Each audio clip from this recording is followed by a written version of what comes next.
Good evening once again. Welcome to the Issues Room. This is our 29th edition here, Facebook, YouTube, Twitter, and the Issues Room page. It's a pleasure having all you wonderful people here this evening. My name is Volcano Shelton, and I want to thank you for coming in. And we're going to have a great time here tonight. Um, Guaranteed, good conversation. And so I just want to quickly roll in and bring in my colleague, Mr. Moses Sandy from out there in Delaware. Yes, another 7 days have elapsed, and we are in the issues room. Good evening, good morning, good afternoon, depending on where you find yourself. Again, I'm happy to be here with you, Volcano. Wonderful day, man. You know, what is interesting is for every day you wake up, considering the pace at which people are dying, you got to be grateful. My birthday is coming around the corner, January 1st, and I'm looking forward to another year. Aging gracefully, as people always say. But, Mhm. you can never go wrong just giving thanks, and showing gratitude. Absolutely. The opportunity giving us to be among the living is something that we should always appreciate because there are so many people that would have loved to be here today. And again, I quickly want to, say to all of our viewers and listeners, the Issues Room is on Tuesday, 7 p.m.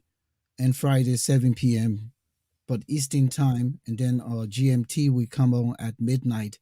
Hopefully, coming somewhere when the weather changes next year, we'll be coming back 1 hour, which will be still 7 p.m. but then 11 p.m. But for now, we are at midnight in Liberia and many parts of the world where they are under the Greenwich Mean Time structure.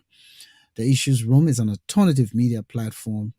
We broadcast here on Facebook, YouTube, Twitter, and the Issues Room page. So we ask you to share the link, you, our viewers, wherever you are. Please invite a friend. We quickly want to recognize Josh Balion Nabil Jr. Welcome to the show. Great show tonight. Lucinim Darami. Good that you guys can be in the house with us. Continue to invite others, share the link. And those of you, our avid viewers, we're looking forward to seeing you here in the chat room. Just let us know you're here so you can be recognized.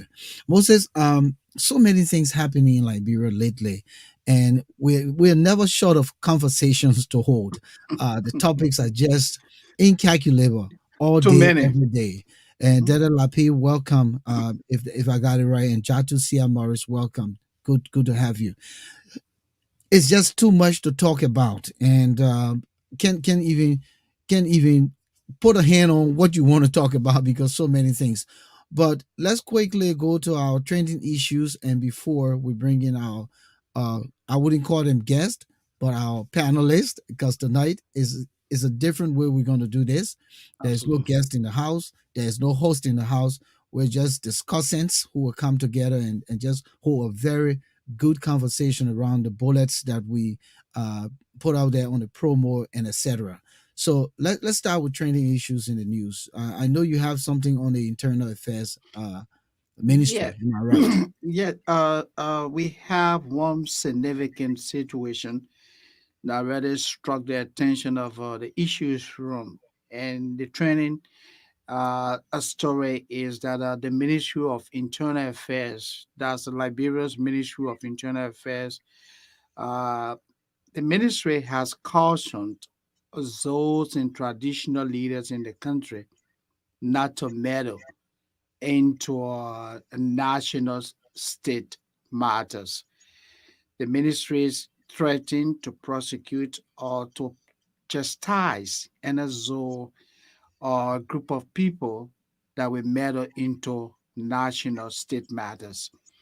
And Volcano, the ministry pronouncement, comes a month after the situation with the traditional zoos from Lofa County. In November, the zoos of Lofa County Cerebral Block having been decertified with Brownie Samukai situation. Mr. Samukai was elected over a year ago, and since then he has not been allowed to take his seat in the Okay, Liberian so Senate. and I know we're going to come to that as part of our overall Yeah, so conversation. So, so so the so the minister Internal just Affairs don't want Ministry them is to. saying that, hey, anyone who breaks, anyone who meddles into national state matters will face the full weight of the law.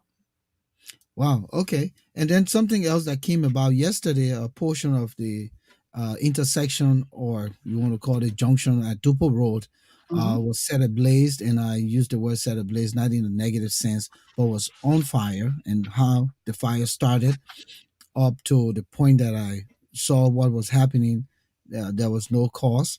But a lot of those little business, I would call them business shacks that they built along the sidewalk, they all were, you know, burning.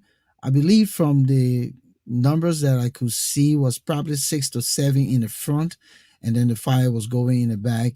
Um, and the fire service came and they were kind of fighting with the fire, but the citizens, the own locals, the bystanders, and the business people themselves who were fighting to save their property were acting like they were the ones who were, you know, running the fire brigade. And I like to call it the fire brigade. That's the one we used to. That's Not, yeah. not in That's how we America got where it they in say fire Liberia. service. No, I know Yeah, it's the the fire fire brigade. brigade. But Yeah. they were all in the people way. You had some guys, women, and all grabbing the water tube and directing the people where to go. And the guy who was shooting the water, he was just confused, moving helter skelter. But that's the kind of situation that we have.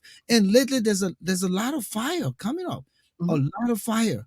You know, the Well, great waterside fire that came about, the CH Dewey, CH Rainy rather hospital in Kakata, hospital. Yeah. and so major fires, and these things are something we'll look at down the road, because I believe it has to do with electricity being factionalized. I got my generator, you got a generator, but a wire cross breeding, or I'm stealing current from this man stealing current from that man, and it Mhm. overloads the wire, and then those so many Yes, causal this factors. fire outbreak. But we'll talk about that in subsequent broadcasts.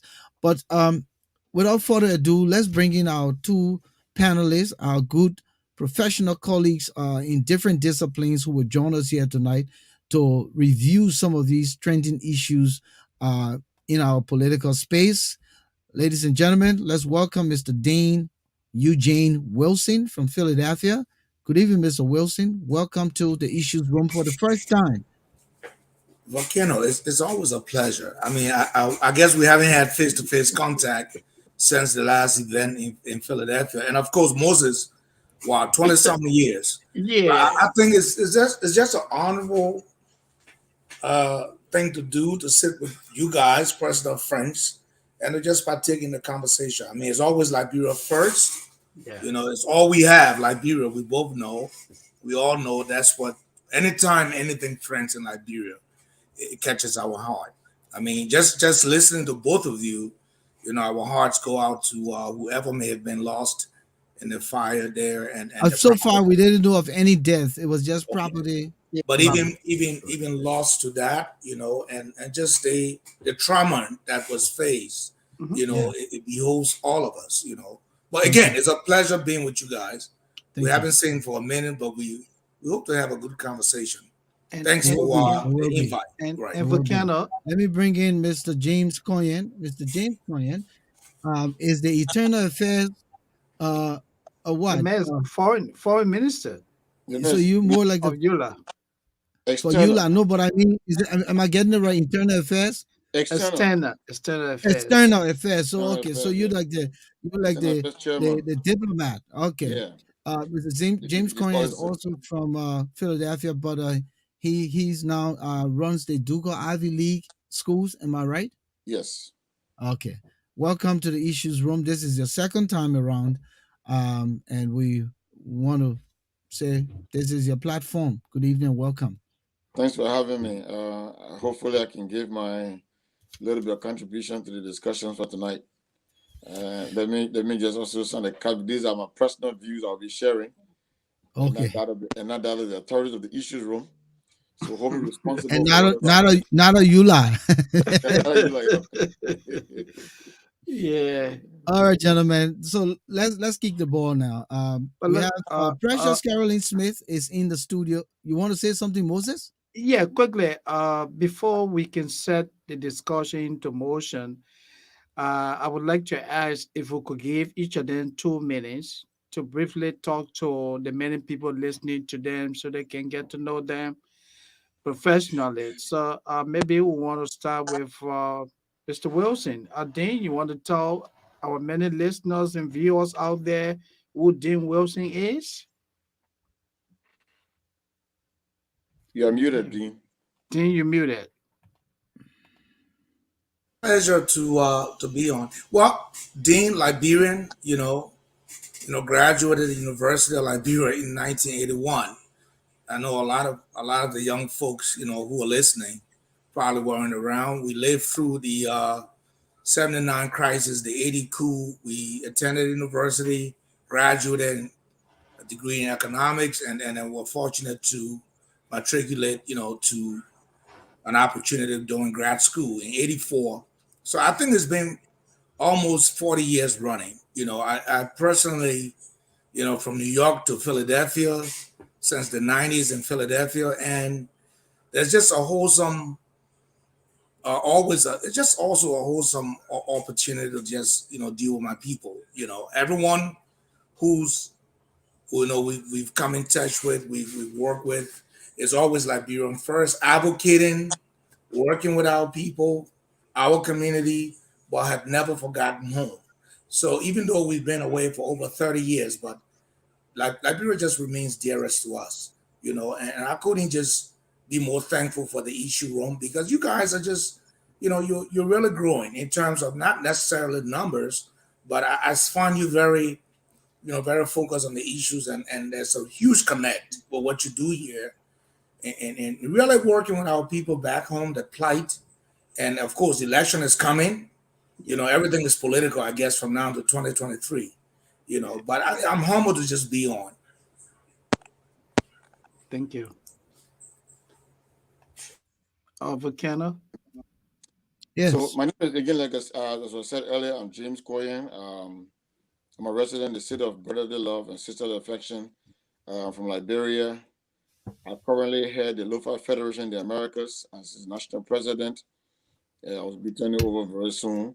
I'm currently the external affairs chairman of ULA. I work for the Bank of New York Mellon out of its corporate offices in Delaware. And I'm also the proprietor, they call it CEO and chairman of the Duco Ivy League International School Systems. We're based in Liberia, Dupo Road, our first campus. And I'm happy to be here. Liberia is currently in conversation, and this conversation has been going on for a long time. We are in conversation with the issues that matters to Liberia, the political issues, the economic issues, the bread and butter issues, the issues that has shifted the destiny of our nation for too long. Whether we can find solutions to those issues current day or in the future is left to Liberians everywhere who has a decision to make politically on the future of our country.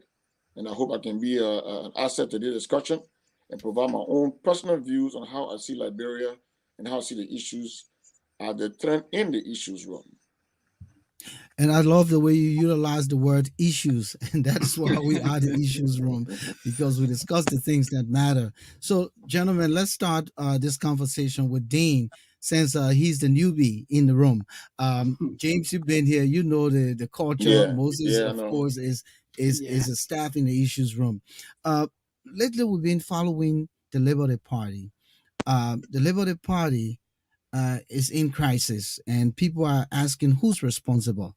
Right now, there is no constitution accordingly. They want to revert to the old constitution. The NEC says that they're not going to pay attention to the old constitution. They're going to maintain the constitution they sent forth, which is the 2021 constitution. So many things happening.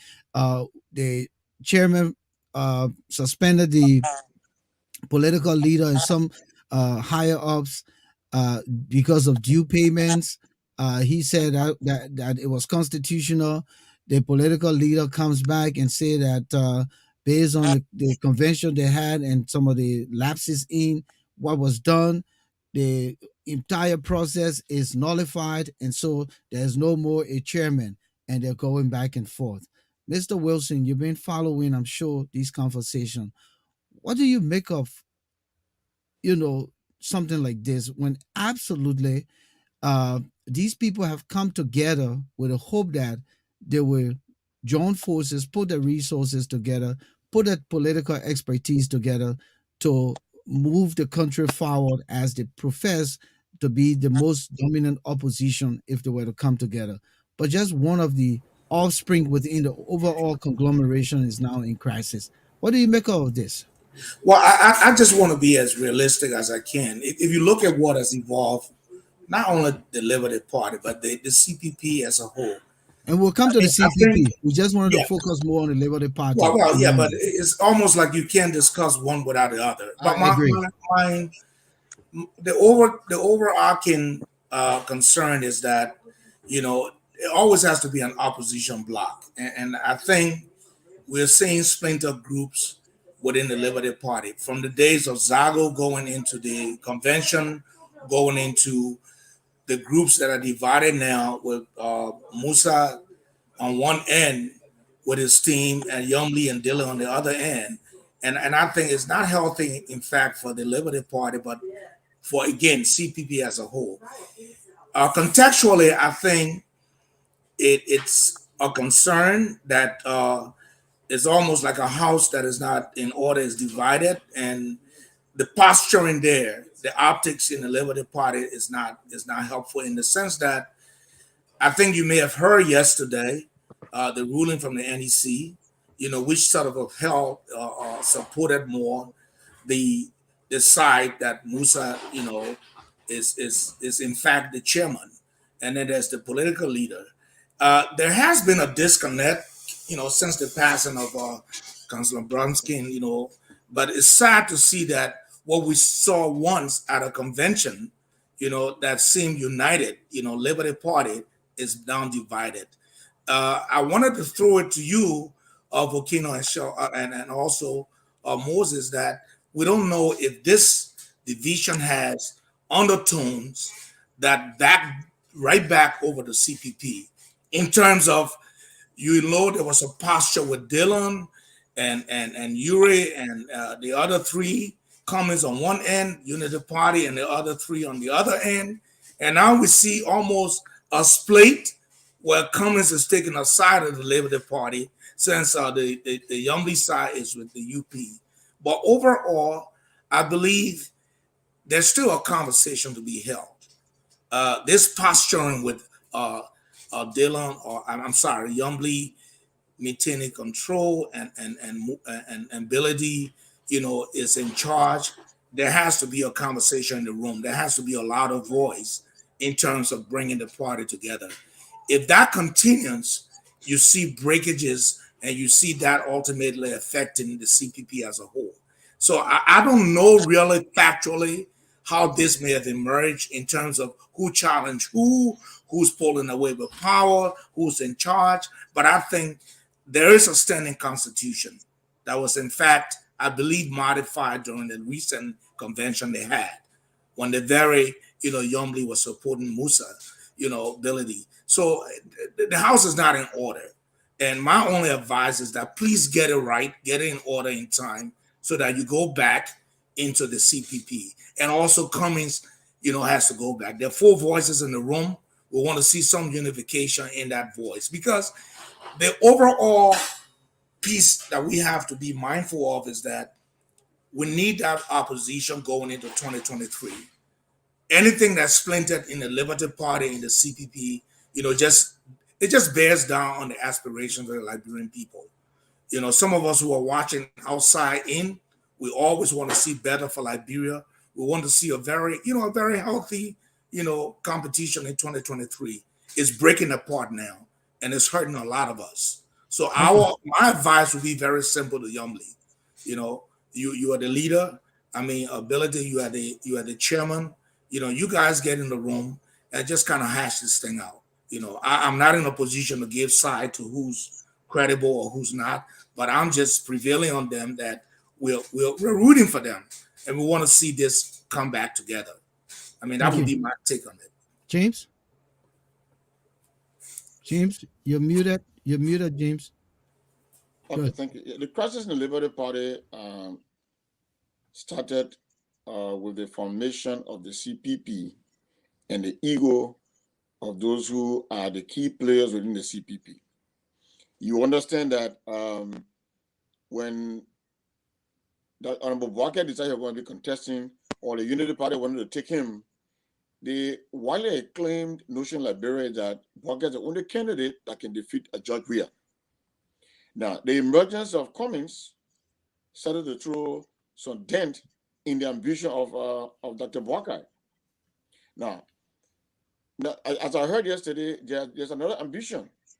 Yombly wants to be the vice chair or the vice presidential candidate to Walker.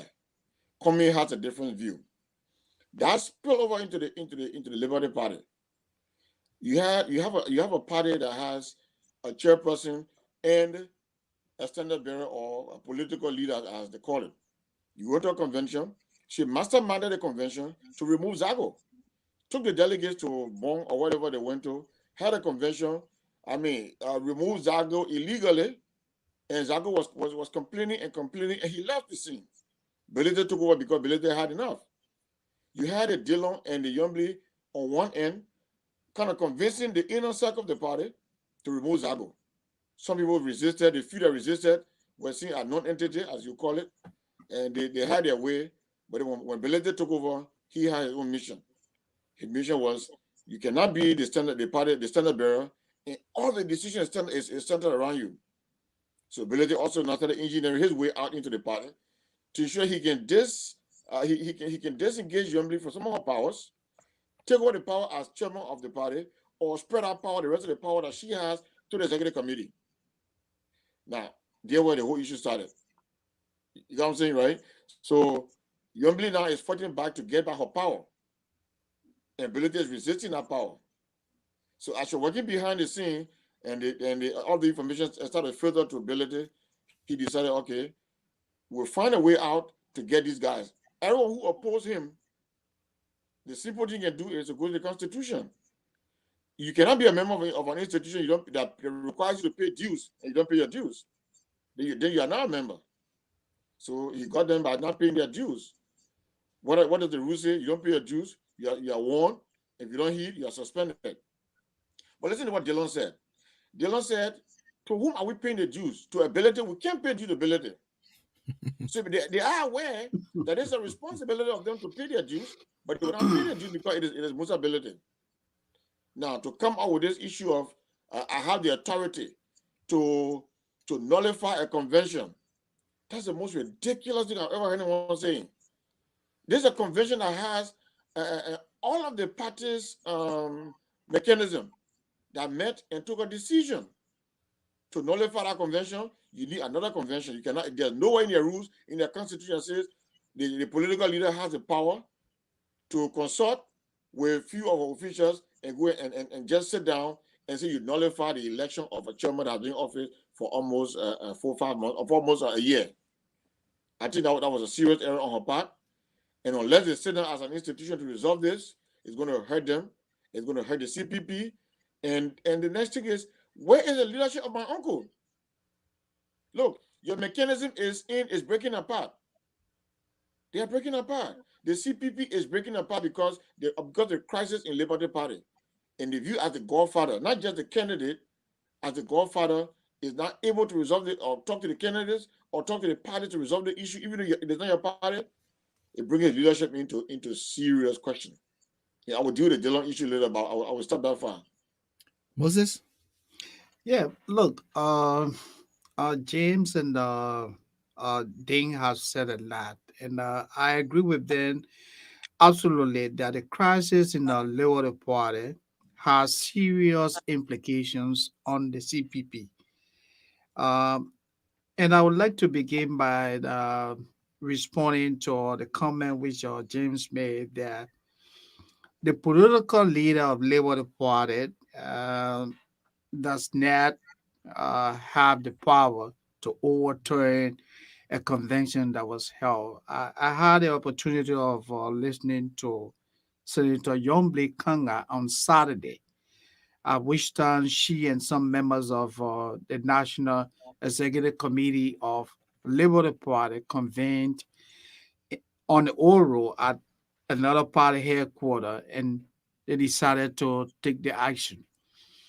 Article 8 of the 2015 Constitution gives the political leader, who is also seen as the chief spokesperson, to intervene, to act, and take actions in the interest of the party whenever there's a problem. So, acting based on that authority, there were a series of allegations made against Mr. Ability and how the January 23rd, 2021 election was conducted in Grand Bassa County, Buchanan, Grand Bassa County. It was reported that the process which led to Mr. Ability's election was marred by fraud.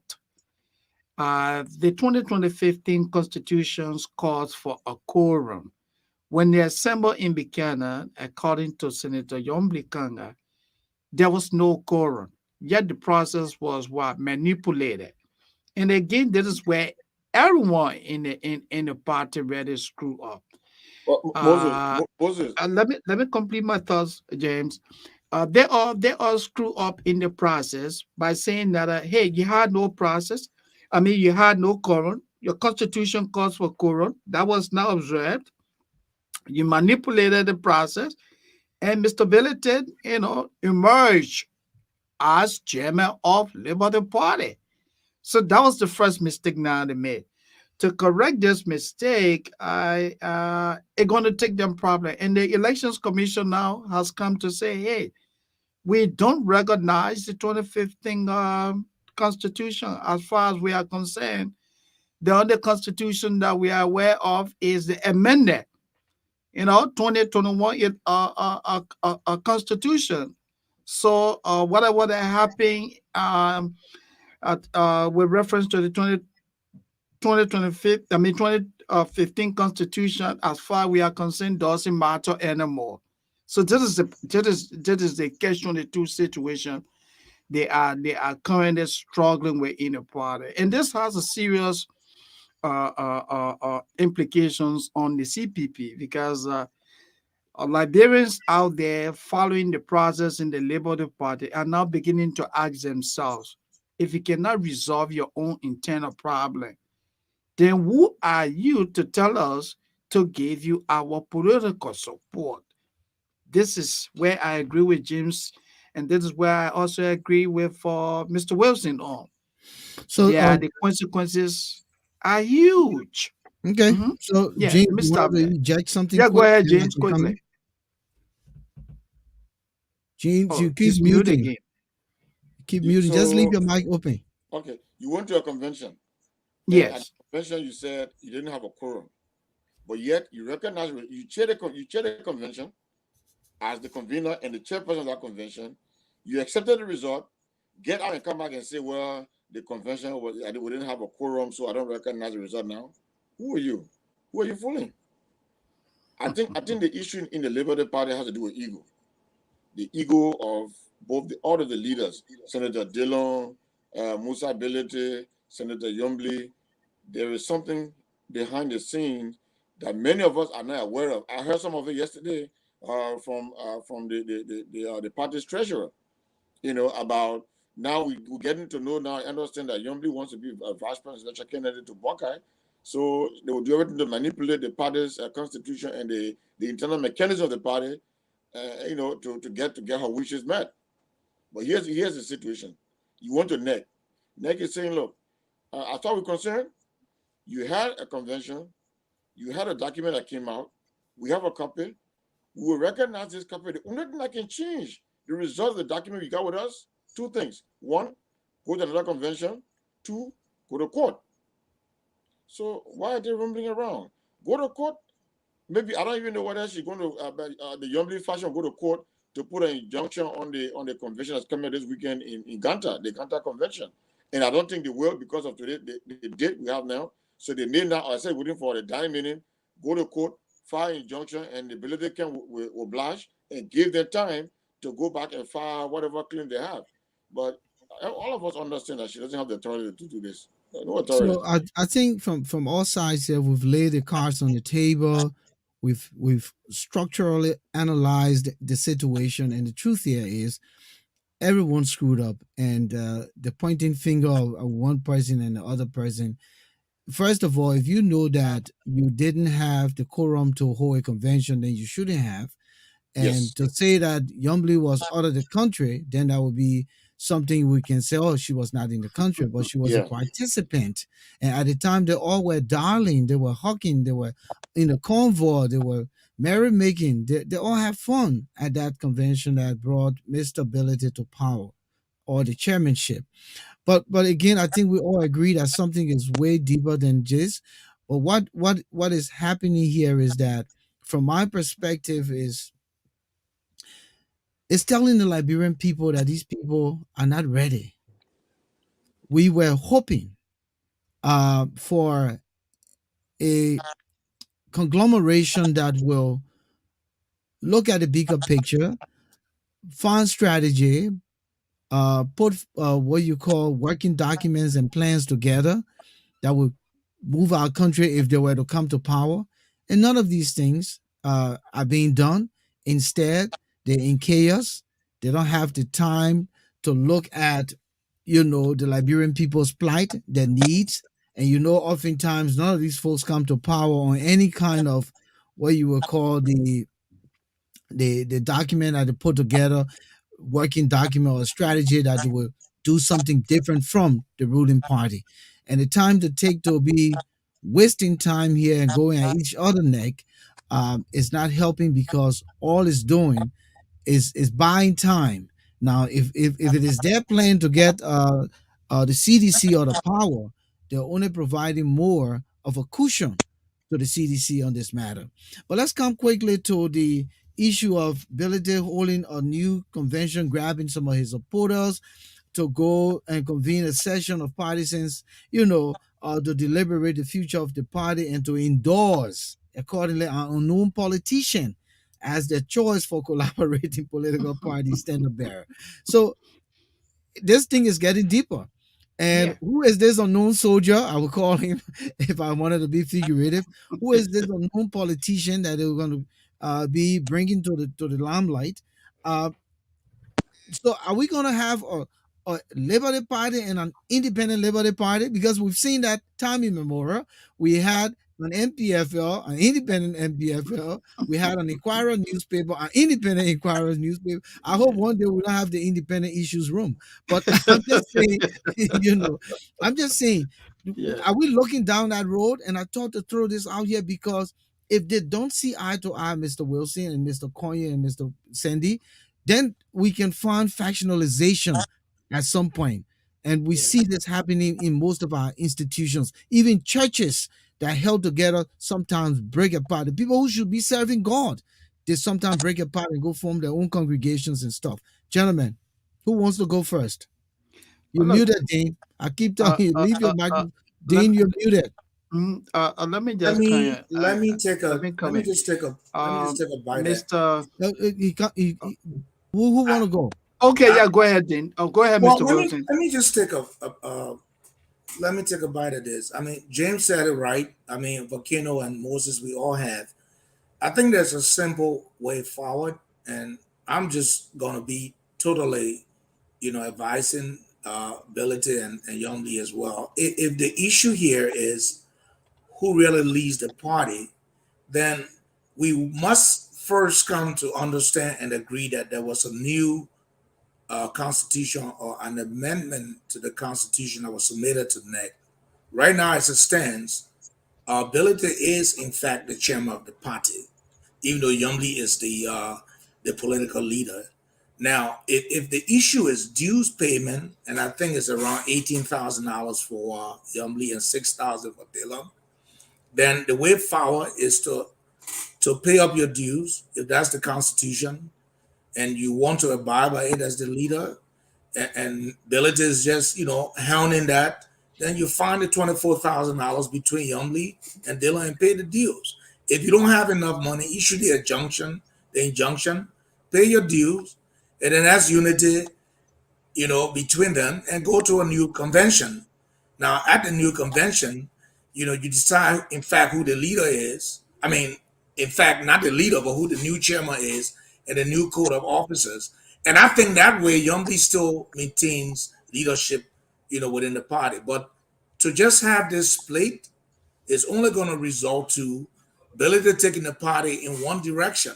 I think Yumbi wants to retain, you know, the leadership in the party as the political leader. I will pay my dues. If I don't have the money, I need time to, I go to the court for an injunction. But at the end of the day, pay up, then come up to the new convention, and the politics can come into play as to whether or not you want to retain Billy as chairman or not. But I think there's some big underhands in this, and it's straight up. I want to believe that. I'm just a pundit, and I could be wrong.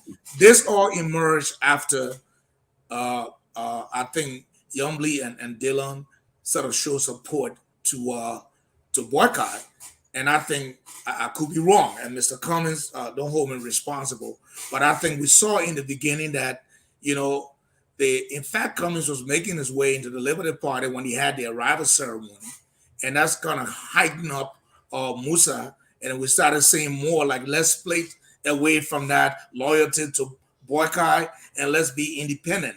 So to come back is to pay my dues, retain my leadership as a political leader, go to a new convention, and see how we can maybe elect a new chairman. That would be the strategy from Yumbi's side. From Musa's side, I think we don't want that kind of division where we're just going to have a convention next week and then elect a new political leader, and then we have two Liberty parties. So I think there's still room there for reconciliation and bringing the party back together. But let's all be mindful not to throw so much mud, ability to throw mud at Youngly. I mean, we want a unit, we want a Liberty Party that goes back into the CPP. Who's going to go back in the CPP now as the legitimate Liberty Party if we don't have that house in order? And I think I've given my advice, to Youngly on the matter, and I think I would do the same to Musa to be more conciliatory because he's taking some strong stands lately, and it is a concern, and it's going in the direction of just splitting the Liberty Party. And at the end, a split Liberty Party does no good for the CPP. Dean, that would be my take on that. Dean, do you believe in your heart of hearts that Youngly, Dillon, and Musa can and what his name and what is Secretary General again? Martin Kohler. Yeah, Martin. Do you believe these four can ever see eye to eye and work together? I don't. But my issue here is the sticking point. It's so deep. It is so deep that I don't see them ever coming together to run the Liberty Party. Somebody has to drop from the chain, else it's going to remain as it is. And the crisis will continue because everyone now feels hurt by the other party. So Youngly will never give in to Musa. Musa will never give in to Youngly. The only solution is go to a convention, take a decision where you either vote out Musa ability or you nullify the position of Standard Bearer. I don't know what their constitution calls for, but somebody has to give out. Martin Kohler was on no help this morning. He was on their talk show, and he was just there pounding Youngly and calling her names. So to come for Youngly, that I know, to come out and say she's going to support any reconciliation with Musa Ability and Martin Kohler, impossible. So, do you think that money playing a part here, Moses? What's your take on this? Money could be changing here for people to factionalize because sometimes that's important. Yeah, Mr. Ability just took the party headquarters, uprooted from its old headquarters opposite the Catholic Junction or closer to the Catholic Junction, and I hear they have a new party headquarters. This was the party headquarters that he was inviting Mr. Cummings, and Youngly had said, no, it shouldn't be this way. If anything, let it be at the Unity Party headquarters. Was it a thought process to showcase Mr. Boyka as the lead person. Let's go on his turf, and it all brought down, and Billy did still forced what he wanted to do as chairman, but he also had a bigger pocket, getting a new party headquarters. So, do you think money is playing here? I mean, let's be practical. Liberian politics is about crossing hands. It's Yeah. influential. Well, look, Volcano, it is being speculated that money is changing hands. It is being speculated in some quarters that Mr. Cummings of the Alternative National Congress is behind the scene bankrolling Musa Bilde. And it is also being rumored that Yombi, who is reportedly fixated on becoming vice president or becoming a vice presidential candidate to the current chair of the collaborating political party, the former vice president Joseph Boakai, that she has a special relationship with him. And let's even look at the condition under which Mr. Bility ascended to the chairmanship of Labour Party. One thing that Mr. Bility was smart in doing was to bring in what expensive gifts. He gives out what several pickups that in itself marginalized Senator Zago, the former chairman. And the integrity So of the party. of Yeah. course, and Mr. Benedict, literally, he bribed his way through. And let's look at Musa Belete. Musa Belete is a man with integrity problem. If such a man who has integrity problem locally and internationally could be given the opportunity to head such a prominent political institution in Liberia, then we can conclude that money may have changed hands somewhere down the line, you know. And the crisis in Labour Party just did not start with due payments. It goes beyond that. It goes beyond that. Mr. Commey's special relationship, John Blee's special relationship with the former vice president, all of this lay the basis for where the crisis is today. If you talk to supporters of Musa Belete, they will tell you that, hey, unless Yombi Kanga decides, that, hey, Liberty Party is going to be an independent party, we will not support her in her quest of becoming a vice presidential candidate because Liberty Party doesn't belong to an individual. If you talk to the guys who support Yombi Kanga, Senator Dillon, and the others, they will also tell you that, hey, Alexander Cummings is indirectly, undermining the peace and stability in Labour Party.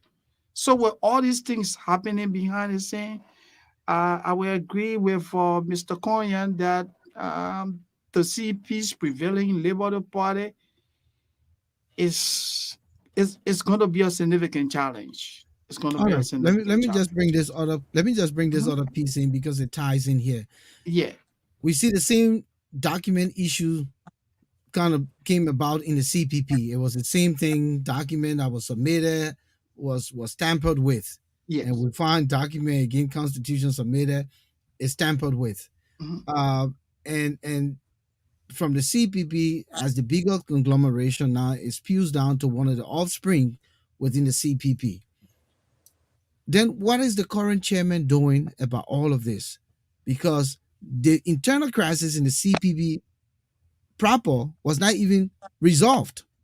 It And here remains now we have unresolved. one of the baby of the CPP in crisis. So now it's like a double whammy with regards to crisis in the whole conglomeration. Mhm. Everyone is taking sides. We hear that what's his name? Benonai Ure is taking side. You know, Mr. Comey is on his own wing. So but the godfather of all of these people, the man with more than 40 years of public service experience, the man who has been a humble, non corrupt man. Gentlemen, where does he come in at this time? Because it's now under his watch. One of his offsprings within the political conglomeration is in crisis. The overall political conglomeration is also in crisis. They did not even resolve the national crisis, put it that way. Needless to say, now here's another party in crisis. So where does the current CPP chairman or chairperson comes in? So Well, the Let honors James go. Let James go. Let James go. Then you come in, Dean. got sure. I asked the same question earlier. Where is old man Joe Boakai on this issue? You want to be president of Liberia? Three or two and a half of the political parties are supporting your party to take you as a candidate for the process, and they are in crisis. What are you doing? I mean, he has been silent. When I met him here, I didn't have the chance to ask him that question. He has been silent on this issue, and this is going to be it's going to be a very dangerous thing for him to remain silent And because James, let me just buttress that statement you made. We mhm, already have a president who is silent on yeah, national issues in the country, yeah, and so we're mhm, going to have his political rival being silent on a crisis. And what I've learned in leadership, leaders are made because of crisis. yeah, They are able to be seen To as manage, yeah, capable when they manage critical issues. that's And true. again, this is an opportunity. This is a major opportunity. So continue. I just wanted to throw that in there. yeah. So I mean, Liberians are now becoming wary, and they're trying to find out, can we trust the future of this country to Dr. Bokai? I mean, that's a question that's lingering. It's a conversation that is going on around the country. Everyone is asking this question. If the CPP cannot handle the crisis in the Liberty Party, can they handle any major crisis in Liberia? If a party, if a party standard bearer or political leader can nullify a party convention documentations and then come up and want to be vice president to someone who people believe he may not end his 12 years or 6 years, if she takes over, will she nullify if she not satisfied with James Koiyan? Can she nullify my election as senator for most of the Lufa County? I mean, these are questions we keep asking one another. Okay, are they competent enough to manage crisis in our country? Everybody says Joe is not speaking. Judge is silent. He doesn't talk about the issues, and he got his surrogate going in and out and saying things. But we have a leader, or that someone said today, the opposition and an opposition party is a government in waiting. So tell me, if you're not going to handle the issues right now, can I trust you to handle the issues later? This is a serious issue, and all of us Liberians need to begin taking notes. Who benefit from all of this crisis if it is resolved or not resolved? The CDC, of course. The CDC is going to pick up the biggest chunk of this crisis because citizens who are gravitating towards the opposition will go back. Some will sit on the fence. They're not going to vote. So if they don't vote, they sit on the fence. What happens to Liberia? CDC takes over again. Well, it is good for the party, it's good for CDC, and CDC continuing to achieve her agenda for developing Liberia based on their own party manifesto. But then, like most Liberians who are disenchanted will be the losers in the end. And that's how I see it. And just going in, I agree, James, and just going further with the discussion. I think there is a solution in the Liberty Party, James. I think we got to give some hope. I think the Liberty Party issue is embedded in the revised constitution that NEC has, which really legitimizes ability. I just want to go first and say that a new convention payment of dues will resolve that. Yumli needs to show leadership in the room, and ability has to be accommodated. Now you come back to the CPP, Volcano, like the question you asked. The real issue is that even within the CPP, Boyka now has to show, magnanimous leadership in the sense that he has to bring back, really, he has to bring back Cummins in the room. And Cummins too has to come in the room. And that has to be done right away. But we're hoping that You know, LP will and I like resolve the way you it. put it, Dean. I like the way you put it. Commies has to be willing to come in the room. And here's where I think the solution lies with Boycott, Cummins, Ure, and Yumbly. And there are two folks in that leadership quandrum in the CPP that do not want to be president. Yumbly doesn't want to be, Ure doesn't want to be. Boycott wants to be, you know, and Cummings want to be. If I were Mr. Cummings today, I would enter the room at a call meeting with Yumli present, with Europe present, and I would just let me just give a situation that could make some sense. I will ask Yumli if I were Cummings, you said you don't want to be president. You really don't want to be president. I need you all to please excuse us. I want to have a direct meeting with, Omer Boyka and myself. I mean, I think that's the conversation that needs to be held between Boyka and Cummings. And I think there's some conversation there that needs to be held that hasn't been held. But it's incumbent on Boyka, now that he's chairman of the CPP, to insist on that conversation. And I think it would be a good starting point, and that would kind of quell down all this commotion which people feel that's going on in Liberty Party that's triggered by Cummings or funded by Cummings. I mean, in some cases, let me just express disclaimer, but they say it's also funded by Ellen. I mean, we know what can happen. Oh So yeah, I mean, yeah. we need Oh, Dean, the old my hands, no, I think I will end on big this note. hands. We need in the soonest of time to have that conversation taking place. And that's the only way out to hold the CPP together. Cummings has to face Boycott. Boycott has to face Cummings. And that conversation can come out in a better way. I haven't seen that leadership yet from Boycott. And I couldn't agree with James more and agree with Moses more. I mean, this disarray, this disconnect, this poor leadership exhibited in Liberty Party in the CPP. I mean, it only benefits the CDC. And for everyone else who's going to 2023, they're disappointed. And we got to give some hope here.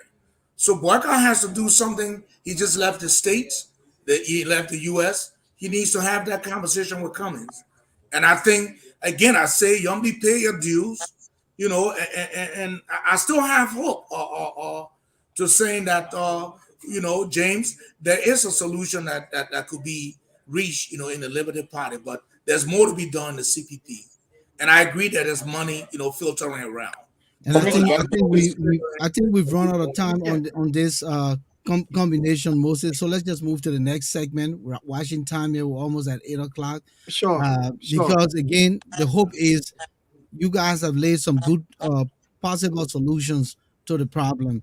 The hope is that they will come together and have a conversation. It's like a man and his wife. You having crisis in the home. You don't speak for days, but then later on, you start touching, passing by, rubbing shoulder, but Right, everything's right. But all, look, people getting back together. So but we, look, we, we will hope for the best. But again, And amen to yeah, Liberia when that happens. That yeah. lose So all the let's strength. let's go on to the next segment here. Mr. Brownie Samukai. Mr. Samukai won his senatorial bid in Lofa County about almost a year ago. more than a Uh, year. oh yeah, more than a year. Yeah, you're right, because it was, I Mhm. believe, this time of the year. Yeah, December the And 8th. and Mr. Samukai was about to take his seat, and all of a sudden something came from nowhere and hit him on corruption charges. He was booked for pension benefit for AFL soldiers that was misappropriated. He claimed that it was his former boss, Madam Ellen Johnson Sirleaf, who then admitted, and they went in the room. I remember a video with President Weah saying, "Don't worry, we'll handle it." And they paid, I think, almost 400 to $500,000 of that money. But then after the man wins, they come after him, and so it went through the court. The court said pay this amount. He and the other two corporates, and he has paid up to a good considerable amount, and the court has you know uh, rendered the judgment for him to be given certificated rather, and be given his due process, and take his seat. This hasn't happened yet, and so it kind of provoked some of the folks in Lofa, including the elders and Zos, that they felt, from one of the folks I saw said that they felt like no one is representing them from the county in the Senate. and they was making the case. We all know the story about the roadblock and all of that. Uh, how do we move forward with this? Moses, since you didn't have the chance in the Yeah, last segment coming, yeah, it's but about, look, we're not going to y- tell the story again. It's just no, how, we're yeah, not, how we're we're going not, to, we're not, how we're not how going to tell how the. this, how this impasse or whatever you want to term it, or stalemate or whatever, how do we move forward? And if Brownie not going to be given a seat, then let the people say it. But if the court passes, the judgment that he should be certificated, then what's the drag? Well, the ruling was that Brownie paid 50% of what he owed, and Brownie Samuka has paid approximately $200,000 towards what his share of the money that he owed. And after that, the Solicitor General, Serena Cephas, ran back to the Supreme Court to argue that, hey, Mr. Samukai is being prosecuted along with other officials of the Defense Ministry. So, whatever payment that is being made should be made jointly. So, he cannot be separated from the others. And so, because of that, he has not been, to take a seat. This is where the people of Lofa, got involved, especially the traditional zones and chiefs. They say, hey, let's set up roadblock, let's intervene because Lofa County has been denied adequate representation in the Liberian Senate.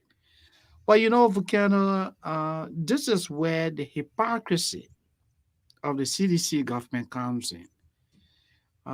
The fight against graft is laudable. Our sitting here, I'm sure every one of us on this show would like to see a Liberia where people are being held accountable for their actions and deeds. But if that is going to happen, then it must be what done, with fairness. You don't cherry pick. In the CDC administration, Mr. Weah and his people, when they took over the leadership of Liberia, they went to Liberia National Coffers and took $25 million and claimed to have used that for a mop-up exercise. We have three audit reports, one conducted by Crow International, another one conducted by the Presidential Investigative Team, another one by the GSC. All of those three audit reports point accusing fingers at the Minister of Finance and members of the Technical Economic Management Team of mismanaging the $25 million. Is that what Brownie Samukai has not taken his seat? Let's see. I'm just trying to lay basis. I'm saying that if you are going after Mr. James Koiyan for fraud, you should also be holding yourself accountable. This is my argument. So if Mr. Tua and others are walking the streets of Monrovia untouched, then how will Mr. Weah tell Liberians that, hey, I am going after Brownie Samukai for the same fraud? Samukai and the others are being Moses, prosecuted for a little don't over, referee for test himself where cheated. James Samukai and the others are being prosecuted for a little over $1 million. And you have a group of people who may supply $25 million walking the streets of Monrovia untouched. You have a group of people who said they set aside $30 million for relief fund that remains unaccounted for. The government is what? Extremely corrupt. But yet, Mr. Weah and his people are cherry picking. They decide who to go after when they enforce the law. Law enforcement should not be like that. When people commit crime, you prosecute them. You don't say, well, it is Dane Wilson, so I look the other way. But if it is Moses Sandy, then you come after Moses Sandy. I do not support, whatever Mr. Samukai and his people did, but I'm simply saying that this must be done with what? Fairness. Let The me hear law what must take James a has to course. say, Moses. Yeah, go But ahead, quickly James. before James comes in, President, we are sat in the room and took a portion of ownership Yes. of what happened, because the presentation was my former boss, Madam President Ellen Johnson Sirleaf, told me to do XYZ. So it's not like I took the money and misapplied it to myself as perceived, but I misapplied the money to something else as ordered by my former boss, Madam Ellen Johnson Sirleaf. At that time, President Weah has just taken the helm of leadership, and I guess the juice was sweet, and he accepted to take ownership in part. Coming, And he James. paid $460,000 of that money. The Coming, James. government paid $460,000. So I think we're missing the issue here. What's happening in government currently is not why Mr. Samukai has been found guilty by the court. Mr. Samukai agreed he misapplied money that was intended for the soldiers. Personal country, it was not government money. It was personal contribution of the personal contribution of You mute. Yeah, Yeah, personal contribution of the taking- soldiers. I'm sorry. Soldier personal money that they contributed so that if I leave the army, I get money yeah, to a take back pension home. fund. Yes. we know that. It was not government money. It was money Agreed. the soldiers themselves contributed. Mhm. So for someone to take the money and say, okay, government was broke, let me apply a portion of the money to the soldiers that are going to Niger on peacekeeping mission, and government will pay back later, but I said they didn't have the capacity to pay back. Since there was no capacity to pay back the money, the government of Georgia said, look, we'll find you guilty, or we'll take you to court, and the court found you guilty for misapplying the money. If you said your boss instructed you, why didn't you have your lawyer to subpoena your boss to come to court to testify? His lawyer refused. And they thought they could handle the matter. Now, someone didn't take the money and put it in his personal pocket to run with it. But under the rules, the money was misapplied. We understand. Okay? So the situation here now is that we all agree that there are so much issues within the current government as far as corruption is concerned. Things are not going right in certain places. But the issue of Brownie Samukai is unique, very unique issue. When the crisis started, Samukai had an interview on one of the talk shows. He said he was asked to join the CDC, and he refused because they wanted to join the CDC to run for senator to replace who was there at the time, and he refused. They persuaded him, and he refused. Now there was a situation between, according to what his name, the Solicitor General now, he said there was an issue between him and Brownie Samukai. He related the same issue to the counsel on the case at the time, Dr. Councilor Johnson, who was also on the case, said he personally met Samukai to resolve this issue, and Samukai refused. So what did they do? They went to the court. Others are saying, quote unquote, they manipulated the court to find Samukai guilty. They are the Supreme Court. The Supreme Court ran a decision. Now, if the elders had not taken a breach, Supreme Court would not call the case to hear the whatever they call it, the legal term they use, document currently before the Supreme Court. That matter is still pending for the decision of the full bench of the Supreme Court. I don't want to relate the issue to whether there are 25 million that are missing in government or not missing. I mean, whatever report we have is inconclusive, and no one can come out and say there was 25 million that are really missing in the government of Liberia. I want to deal with the Brownie Samukai issue because this is a public forum here. Let's provide information that we can actually verify. So I mean, and again, I'm not supporting any acts of corruption. I detest any other corruption in government or outside government. But in order for us to take these issues, let us be substantive enough and provide true and factual information for the people. So, Quickly, look, James, let me just take a minute. I just want to do my intermission. This is broadcasting. I Sure. have to respect time. Sure. So, ladies and gentlemen, our viewers out there, you guys will come in. Let me just do the intermission quick. If you just joining us, I see a lot of people here for the first time. This is the Issues Room, an alternative media platform. We come on Tuesdays and Fridays, 7 p.m. Eastern Standard Time, which is midnight in the GMT time zone, Liberia in particular, we say the Liberian time.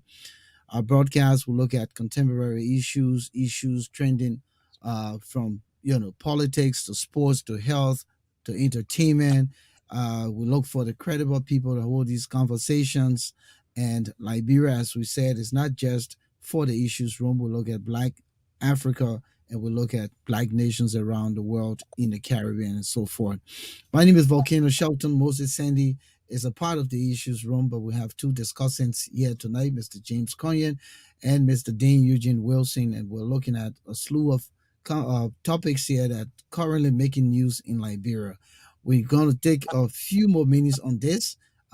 Quick, just watch your time there, 2 minutes each, and then we open the lines before we go to our last bullet to close the night. So Moses, you were in Yeah, queue.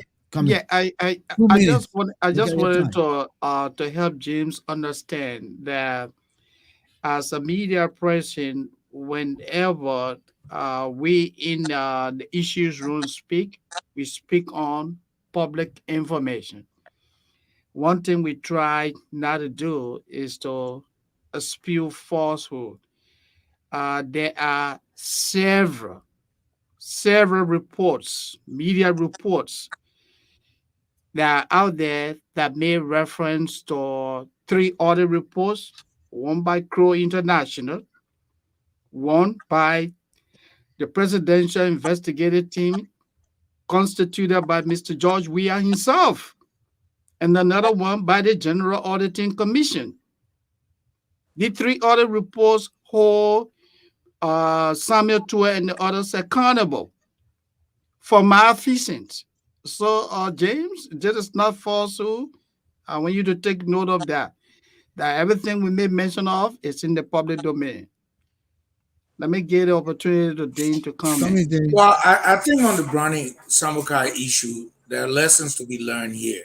For Brownie himself and everyone else who wants to be in public office, when the president tells you or gave you an instruction verbally, it will be helpful in the future. And this is to all well-meaning Liberians to have such in documentation.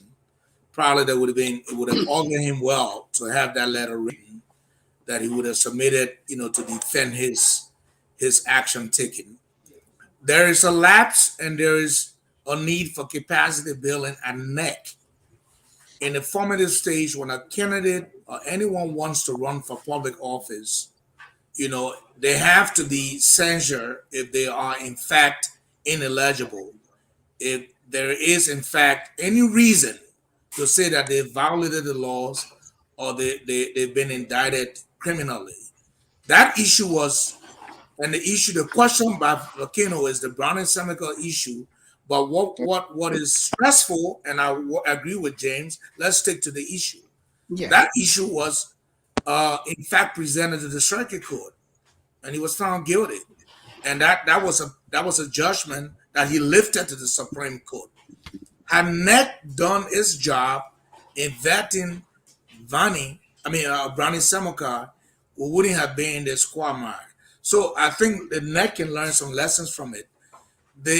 It's very evident that I understand he was on a podcast asking for clemency from Weah. I will last say that the laws of the Supreme Court has in fact, made some rulings. Well, obviously, he has to make restitution. So the only issue I want to raise at Volcano is that where there are threats to the zones and they're blocking, we've had this issue now is raised up to national security. Right. The Lothians are feeling like they're not represented. Of course. There is a larger voice in the room that hasn't been heard, the voice of the president, who has the bullet pulpit. I think in instances in the past, we've had, for example, the civil society, the council of churches. I think it will augur the country well with this vexing issue now that is bordering, threats to the zones. Brownie is asking for clemency. Let the president put a committee together that will try to amicably resolve this thing. What is missing in all of this is the voice of the president of the Republic of Liberia in resolving this issue. I think he just doesn't need to withdraw and act like a bystander. And I said this on one of the other podcasts. He has to talk to his people. He has to address issues that are unfolding. And I think that is my only advice here, that we can resolve this, because it's gotten to a national crisis, and the president needs to speak on this. He's been Yeah, silent too long and too yeah, quiet too long, and I will Dean, rest on that point.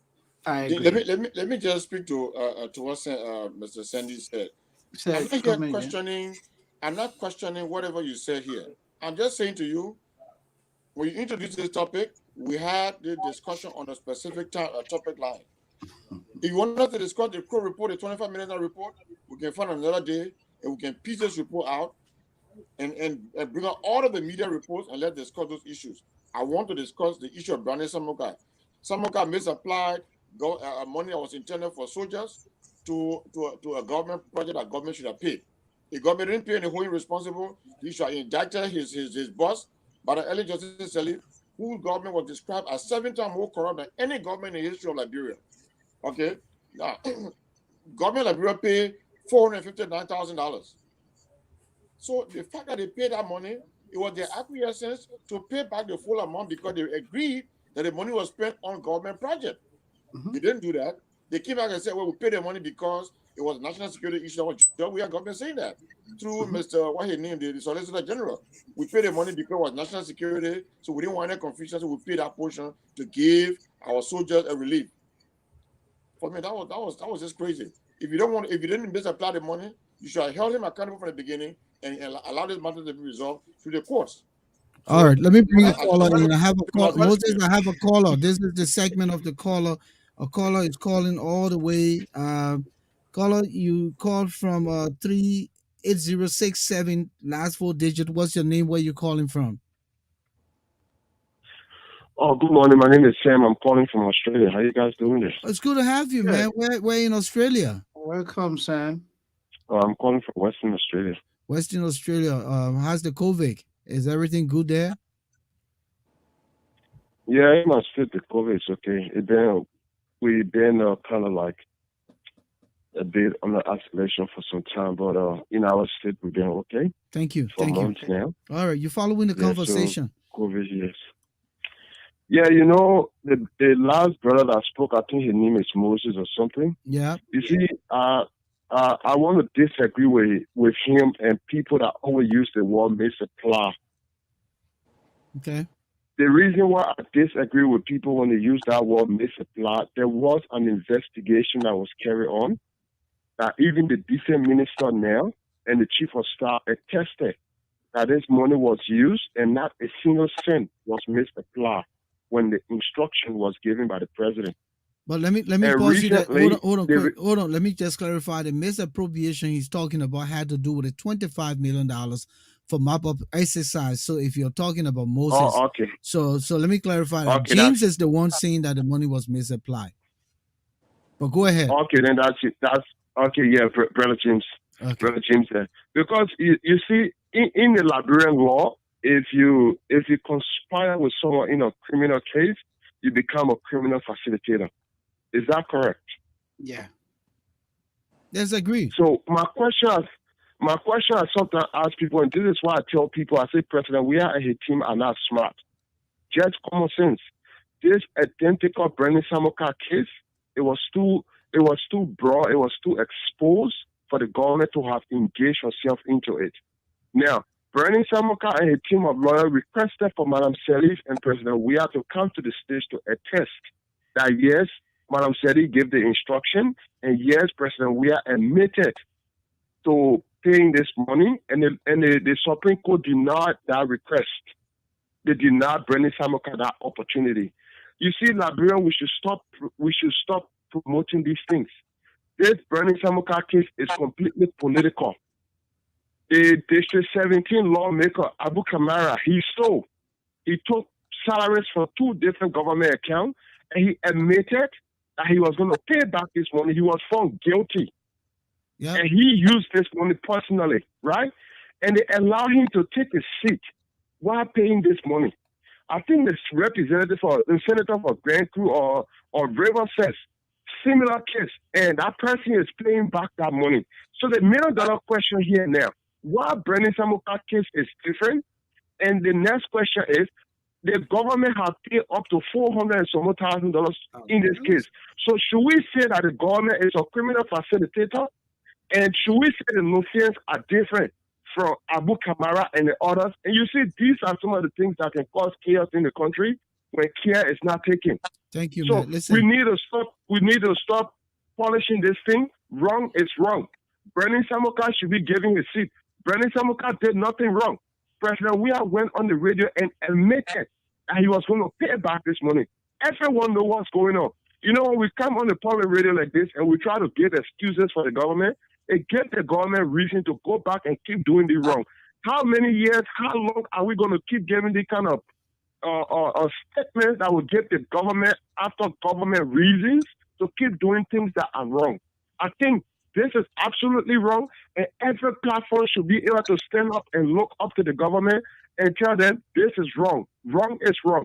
Today is Lofa. If this was Nima, the case was not going to drag up to a year. If this was Riverside, it was not going to drag exactly. It wasn't going to drag up to a year. But let me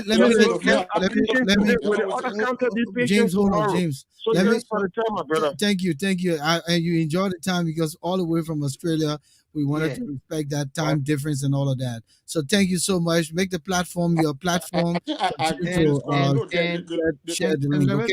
Thank you. Let me make the correction here for James. Hold on, guys. Hold on, James. This is. I think this guy laid some very good points here. Let's accept that.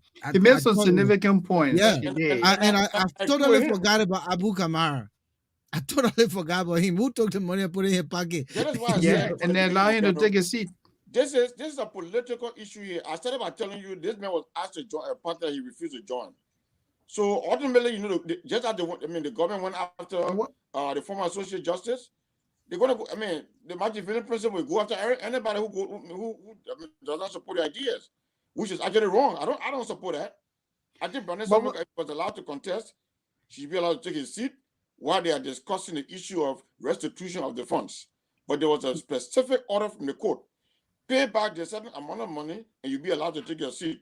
When they notice that he has paid the money, they say, okay, well, you got with 4. All of you have to meet up with your share of the money before we can allow you to take your seat. I mean, this is just ridiculous. But but James, my issue I have here is that let me chime in for a second. Just okay, come in. Yeah, go ahead. My issue I have, Volcano, is that this is becoming. Let's do this in quick a minute, Mr. Yeah, but this is becoming a national security. A national security. And it's that's my angle I'm looking at. It's becoming a national security issue. Of course. With the zones being threatened. You know, we're not saying there's secession in Lofa. Now there are threats being made. So my question is, how do we resolve this? Because it's spilling over now where Lofa feels unrepresented. And there's not a larger voice in the room. The bullet paper is there, it's not being used. The constitutional issue is already clear, but how is this issue being resolved? The issue is not the 25 million missing. The issue is not that Brownie didn't spend the money. The issue here is that we have a country that has to remain peaceful. We have breaches with the law. The government is claiming the zones are not. They're making threats. Who resolves this?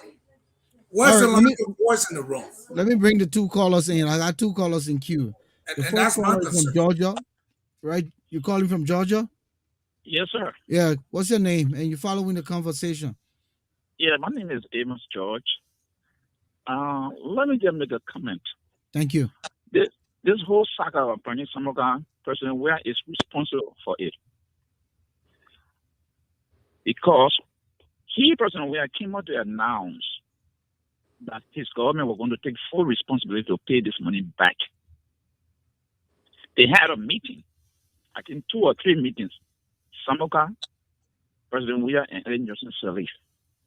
If at all he had any reservation at the time of the meeting, all the president would have said to the former president, we're just coming in, hold on, when we sit down, we'll review the matter and we'll get back to you. But he didn't do anything like that. He came out to the Liberian board and said that his government was going to pay back this money. After they asked Brownie Samukai to run on a TK, when Brownie Samukai refused, that when they went on, they said they want to prosecute this man. That is the reason I'm saying President Weah is fully responsible for this confusion in the country. Thank you. My second comment is with this thing in Lofa County. We must make it very clear. What I saw out there is not the foreign society. And these people, whether it's mass or what the masquerading, they are not supposed to be involved in government. This is politics. Those institutions were made to train different, it has different purpose. It's not to be involved in national politics. If the people of Lofa County cannot stand up, then no need to come say they bring in some society or I don't know what kind of, how to call it, mass that to say that they are demanding their son to be seated. No, this is absolutely wrong, and we should not entertain these things here. Thank you. Those that are involved, the government must prosecute them. Politics is politics. Okay, Period. let me go to the next caller. The caller is on hold from a 3746 number. Are you there, caller?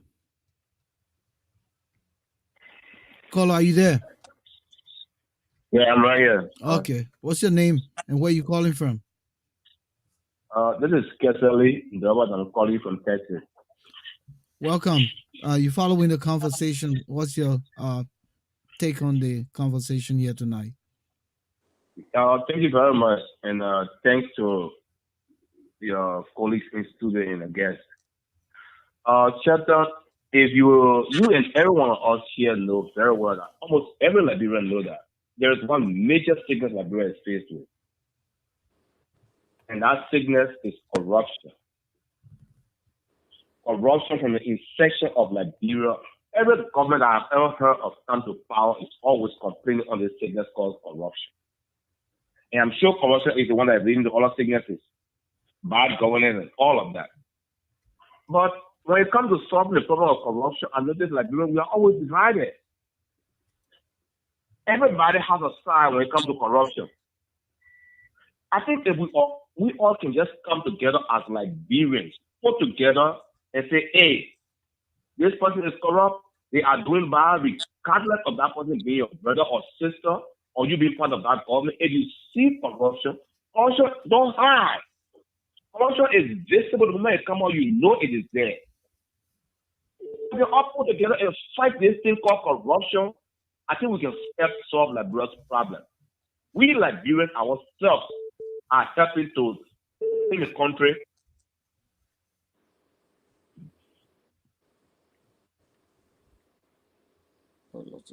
It seems like Are you the there? call We dropped. lost the caller. Okay. Yeah, the call dropped. All right.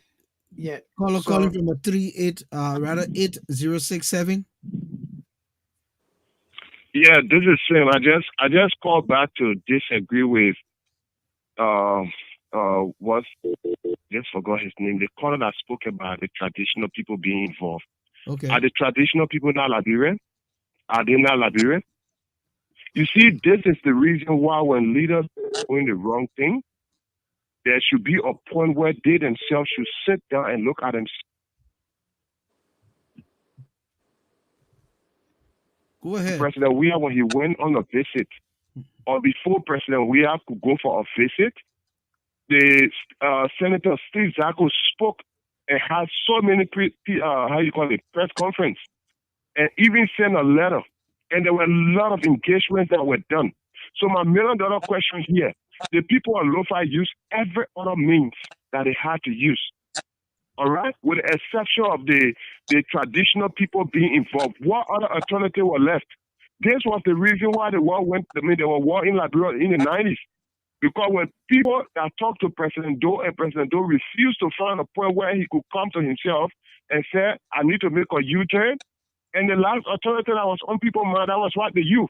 So leaders need to understand when they are given opportunity to lead, it doesn't make them. And you see, the reason why we keep having these troubles in Liberia, especially, we create our own monsters. We create our own problem. President Weah is not above the law, but when President Weah breached the law, there are people that sit there that know the truth, but they pet him, they promote him, and it gives the leader the courage to keep doing wrong. Like what he's doing now in the case of Brownie Samukai. Look at what's happening in the House of Representatives and Senate now. When it is not something that is in CDC interest, forget it. That thing doesn't come on the floor. My $1 million question here, you got people in the House today that are supporting these things, right? Tomorrow, they won't be senators, they won't be lawmakers, right? So what happens if their kids are in the country tomorrow and others are senators and representatives and they are doing these things to their kids or doing it to them when they are no longer in the House? For example, look at this guy, Yala Nada, trying to run in Bon County. What happens now if he tries to infringe on his rights? He's no longer a senator. How will he feel? So it's about time we Liberians need to call a spade a spade. When it is wrong, let us stop encouraging the leaders to stop doing the wrong things. Thank you. It is wrong. It is wrong. All right. The zones, the whatever, they are Liberian, they got the and equal they right. have the right to participate. So we shouldn't say that. Thank you. Thank you. Of course. Let me go to the next caller. Caller, are you still there? Yeah, I'm here. Go ahead. Make your contribution quick. Good. Sorry that I came in a little bit late, but then I went to your where you posted your topic, and I'll go directly to the Liberty Party issue. And I don't know how far you went with that discussion, but just to take a minute and talk about what your thought is. Right. My problem that I have with the whole Liberty Party issue is that I noticed that most people who, if you do support Arizona Cummings, you are in a good relationship with Liberty Party chairman. If you decide to support Joseph Boakai, you get suspended. So I don't know why it is that they're running the party in such a manner. I don't know if that is the way they're going to run government if they get successful tomorrow to take Georgia government out of power. But I think for me, I usually tell people that I support Councilor Tewon Gondo. I think with the kind of confusion like in the CPP, this is giving our candidate Tewon Gondo the opportunity to take power. Thank you. Thank you. Thank you. Listen, gentlemen, just before you guys come in, I think, listen, we usually don't want to do this, but the conversation is good. And I want to extend the invitation to the two of you. If you guys want to come back here Friday so we can put a sequel and continue down these bullets because it's important. If you guys agree now, please agree. The invitation is extended because we run out of time. I'm being honest. And that's why we have the issues room, right? Yeah, I think the issues are many. I was hoping that we were really cover these bullets. Within an hour and a half. Yeah, say that again. I was wondering why you had so many bullet points for just an hour and a half. No, but because I didn't expect that we were going to dwell on, because sometimes in conversation people perseverate on the issue because everyone wants to make a clear point to drive to the next point. Mm-hmm. But again, we can do 15 minutes more and take one more issue. So we'll lay the Brownie Samukai issue to rest and we'll go to the Prince Johnson issue. Let's leave the Brownie. Let me just say the Brownie Samukai. We already know that everything happening here has political undertone. So there's no need for us to dwell on it. Let me just take one more caller Let me just take one more caller quick. Okay. Let me take one more caller. Caller called from a 9016 New Jersey. Are you there? Yeah, I'm here. Welcome to the show. Make your contribution quick, sir. Yeah, okay. How you guys doing, man? Thank you guys very much for the show. Let me ask a question. Is that Dr. Cassell sitting over there? Oh, Dr. Daniel Cassell? No, that's Mr. Dean Eugene Wilson. He looks like Daniel Cassell from a distance.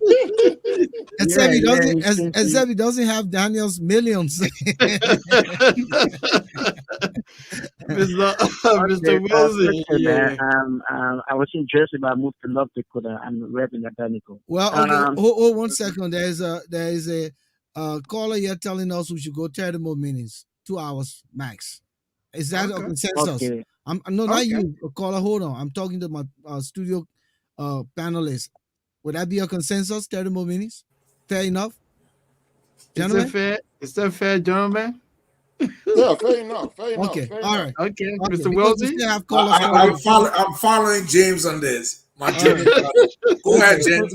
Make that call for us, James. So let's go back to the caller. Continue, caller. Okay, I just want to throw light a little bit on one or two things. I came late. I didn't really went through your monologue to know all the what the discussion was about, but at the last two callers, I heard about Brownie Samukai, I heard about the president, I heard about corruption. Look, I speak from a biblical point of view. If you guys will excuse me, I can rule that out. No, no, I think that's what your what prerogative. what what we Liberians need, we need a restitutional factor to be able to govern ourselves. The last caller said we create our own problem.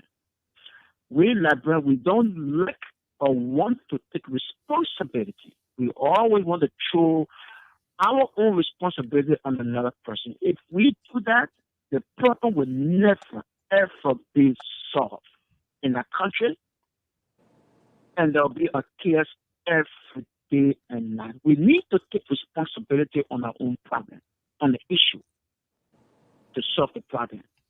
On the case, on the aspect of Brownie Samukai, let's leave the person out. The person is just one person.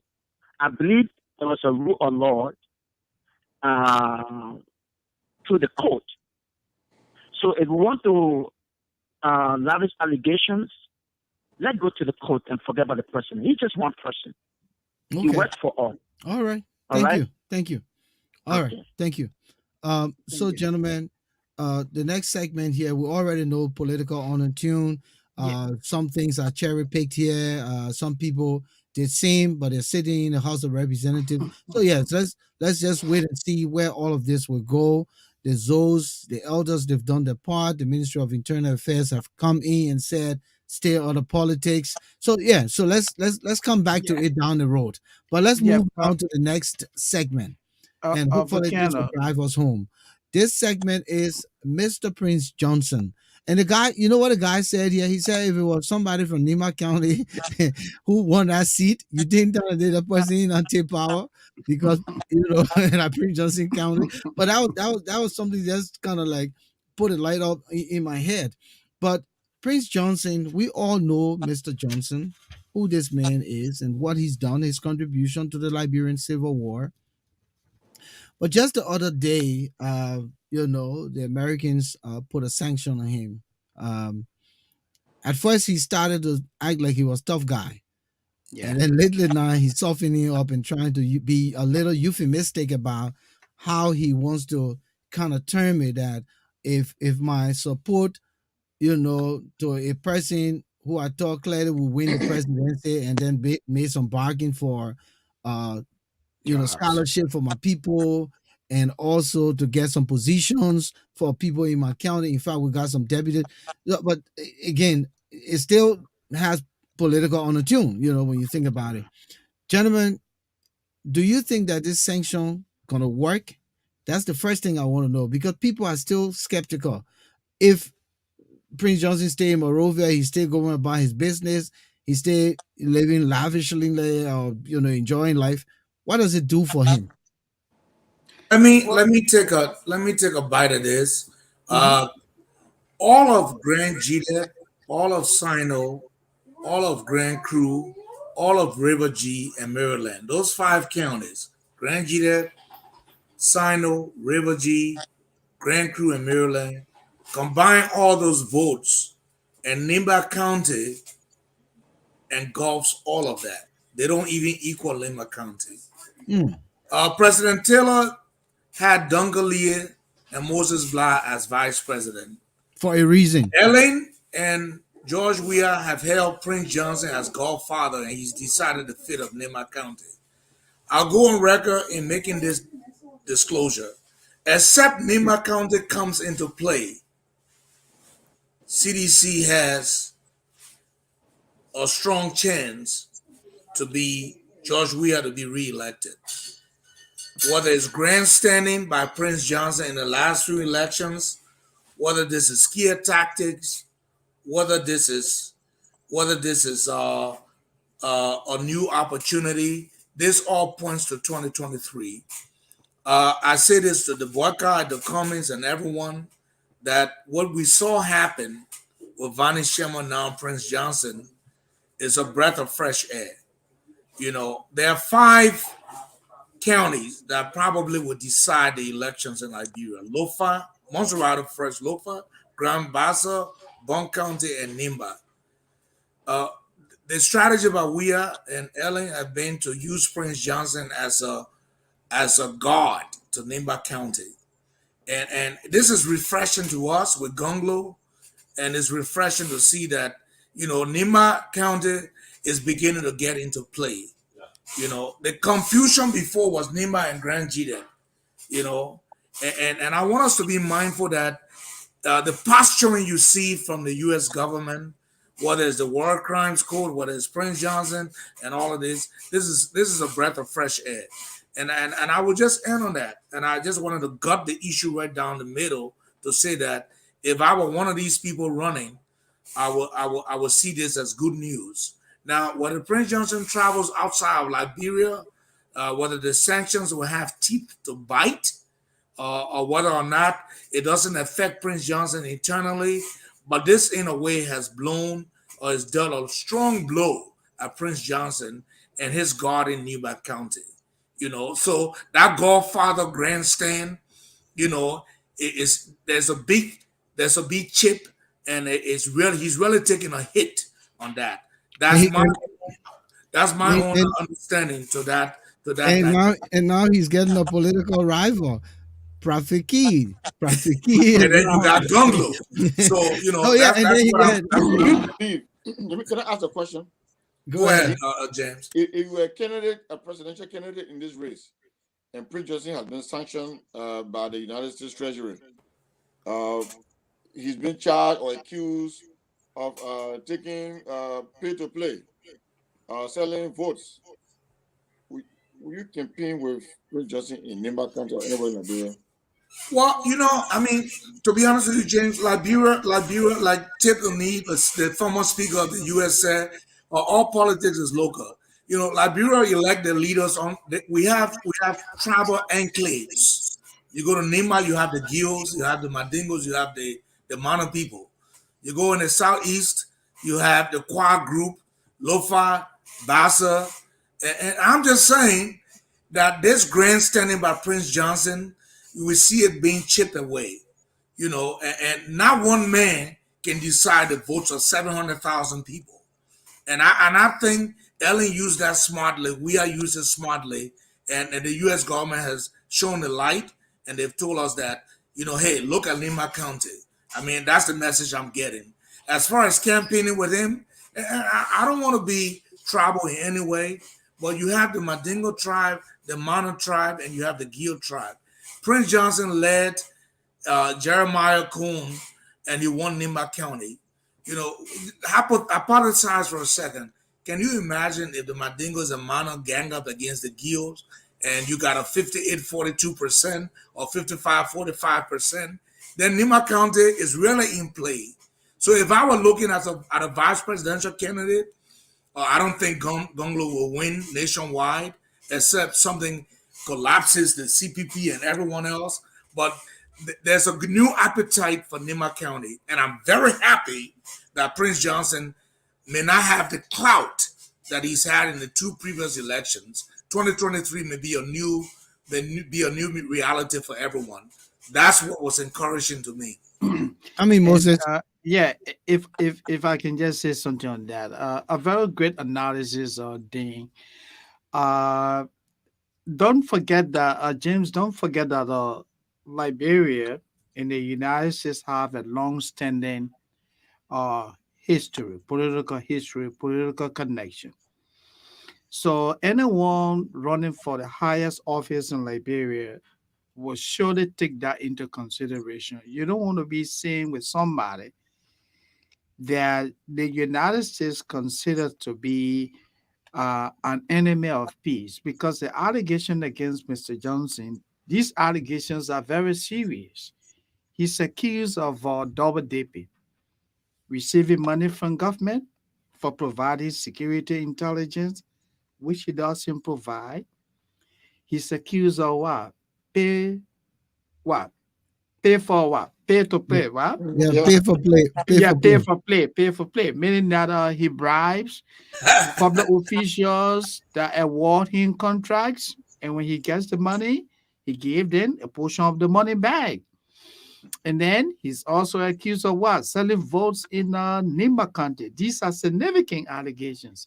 These are allegations that tell the world that Mr. Johnson is doing something inimical to the peace and stability of Liberia. So if I And Moses were, to add, and Moses to yeah, add, then his mhm, posture is to create fear that it makes it seem as though he can go back in the bush. And so yeah, one of the charges is that he's also being paid for domestic stability. yes, and so he's getting rich at the expense of the country. Legally, it is wrong to work for the same government at the same time getting two paychecks from the same government, when in fact one of the paychecks is not being fully justified. The intelligence. You get money, but you don't provide no intelligence because you're intimidating our political leaders that, hey, if you guys try something, I'm going right back to Nima and start another war again. So the people are intimidated by that, and they gave you all this money on a hand. So Prince Johnson, America is saying that, hey, Prince Johnson is undermining the peace and stability of Liberia. And so I don't think any of our political leaders will say, well, this is the man I want to be in bed with. Anyone who really has Liberia at and who knows how powerful America is, let them go and ask Mr. Charles Taylor. Taylor felt that he was the most powerful man in the world. And what happened? Today, he's in prison. So America has the ability to bring Mr. Johnson to his knees at any time. And if So Liberia, yeah, And go before ahead. before you come in, James, I wanted to add a little cushion to this. So Yeah, the emergence of Tier One Gonglo, who all of us here know, a man of good character, a well learned man, a man who has carried himself well, an advocate, uh, also came out in a press briefing and applauded the American government for sanctioning Prince Johnson. And he says the action is necessary for ensuring accountability in the public sector. Um, so that in itself is another son of Nima County who is, supporting this cause. yeah, Come in, James. so I don't know if Prince Johnson still has the capacity to cause any major issue, security issue in Liberia. I don't think he has that capacity any longer. Um, Nima County, there are folks in Nima County that are revolting against him little by little, evidenced by the recent representative election that his candidate lost through the CDC. I believe that the sanction on Prince Johnson is the beginning of the end of Mr. Johnson influence in Liberia. that's true. The Americans will start this process first with this Manisky sanction. It's going to end up to something else. Today, Mr. Johnson is afraid to leave Liberia to go even to Nigeria, and he knows that. So I think in a not too distant future, he might go underground and just play low completely. And Volcano interest. It started with his removal as chairman of the Senate Committee on Security and National defense. and defense. So after that process, the Americans said, "Look, we can't work with this guy any longer. I mean, it's been too long. We've complained and complained. You've been asking us," and that is because they know that he no longer has the capacity to cause any major security issues in Liberia. That's one. Two, he's nearing his end. He could be picked up anytime if he leaves the country, or even where he is. They'll just let him, remain where he is until something happens. But I will want to urge our politicians to be careful with working with, dealing with, or doing any major thing with Prince Johnson, because you could also get caught in his web, and that could be bad for someone. Let me just say this Absolutely. quick. So no more tango calling sunshine. All right, Yes. tango is not No going to tango, call tango, yeah. sunshine, right? But here what I'm concerned about. When the Americans wanted former President Taylor, they went after the person in power who had him uh, in exile and was, taking care of him. Do you think if the Americans also want Prince Johnson, they can go after President Weah and say, we're not going to have any ties with you until this guy is put in jail? They can It's No, do anything. hypothetical. They I can do think, I anything. think, I It's They can think, do hypothetical. so On the many table. things. Yeah. I think Volcano, there's a misread. I don't think normally we see the Americans operate that way, but in a very indirect way, they Okay. send messages to you. I think we're tearing down the wall, and I like how James said it. The optics are clear. I don't know who wants to campaign with him, but Yeah. that gun hole he had, that Mm-hmm. I own Nimba, Yeah. and I'm saying it again. If I were running for president, I would be looking at Nimba. Nimba County is now in play. That's Prince true. Johnson, Absolutely. like With James with said, the emergence of Absolutely. Tier like 1.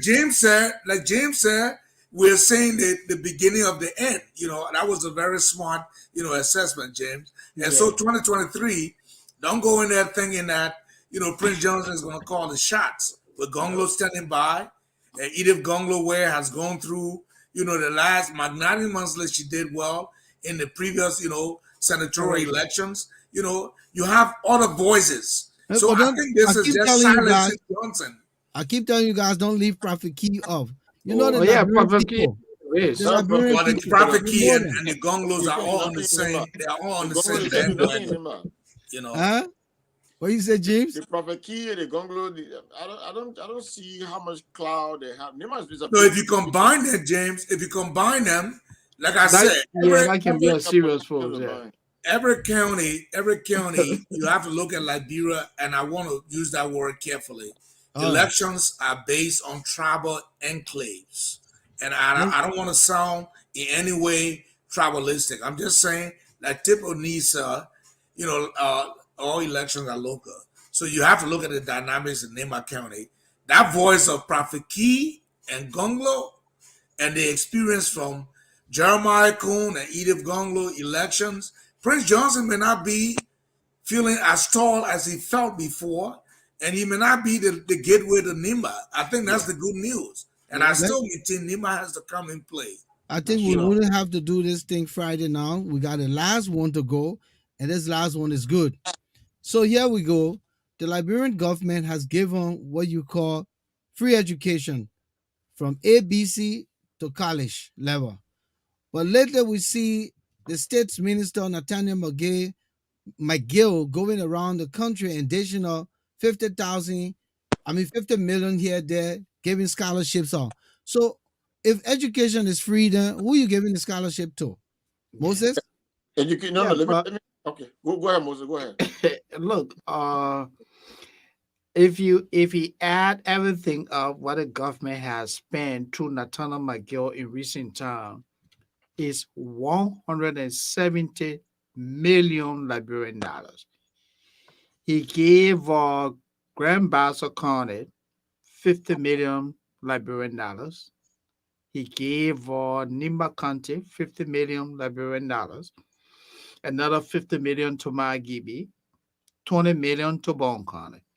So, like Mr. Shelton said, this is a government that came and said, hey, we declare uh, free education at all community and government universities, community colleges, and government university. Good. Yep.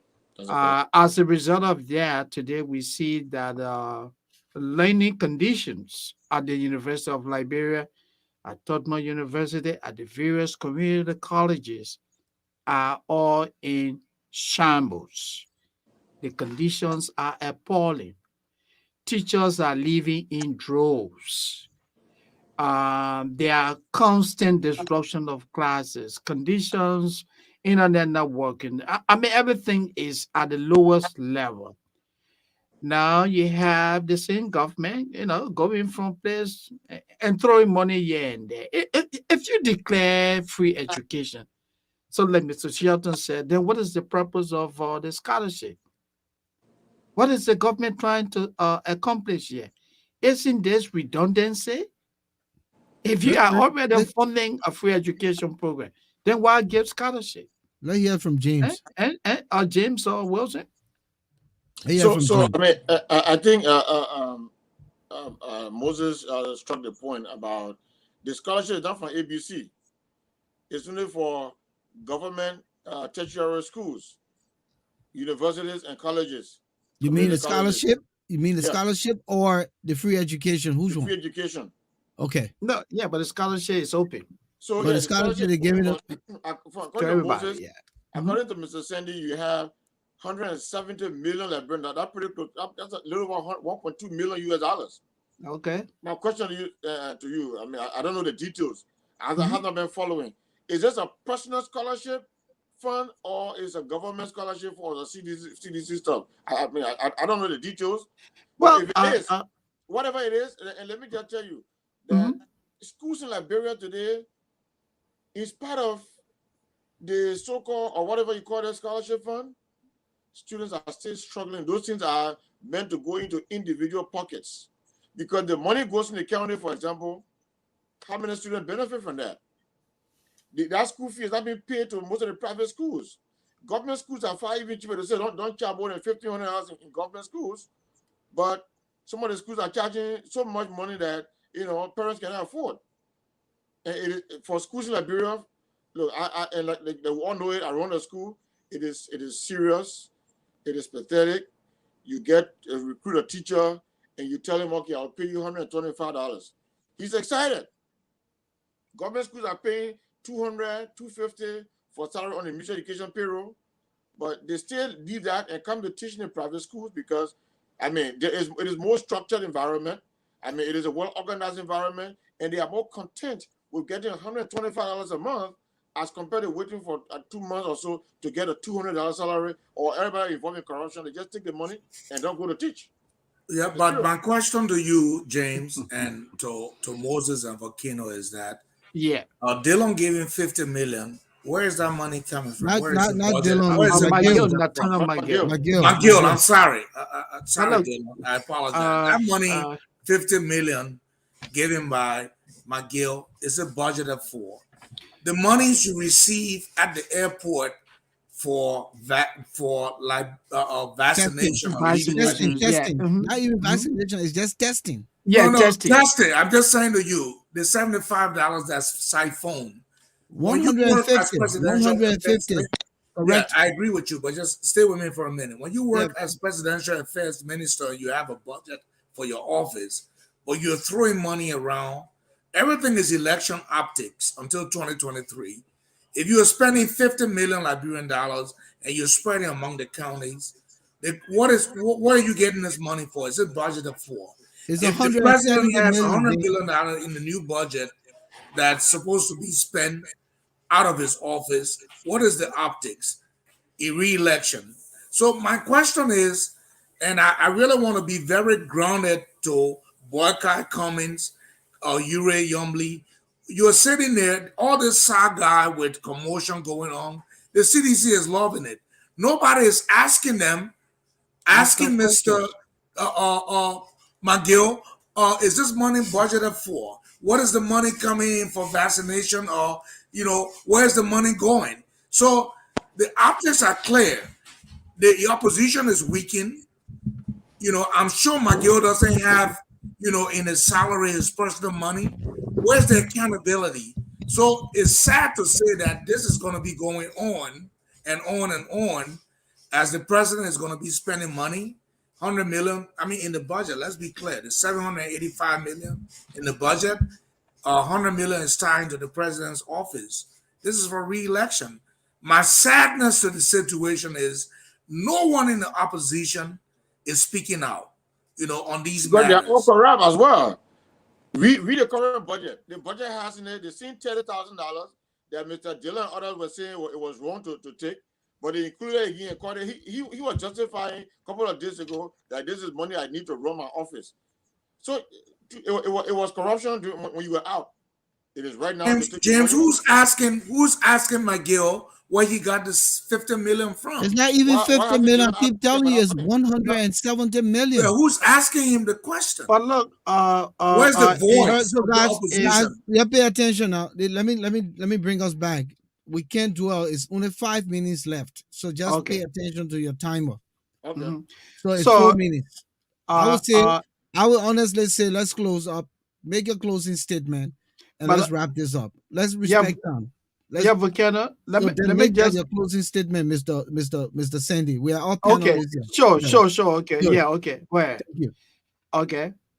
Uh, you want me to make my Yeah, closing yeah, statement, right? yeah, yeah. Okay. Look, what Minister McGill has not been able to tell the people of Liberia is where this money is coming from.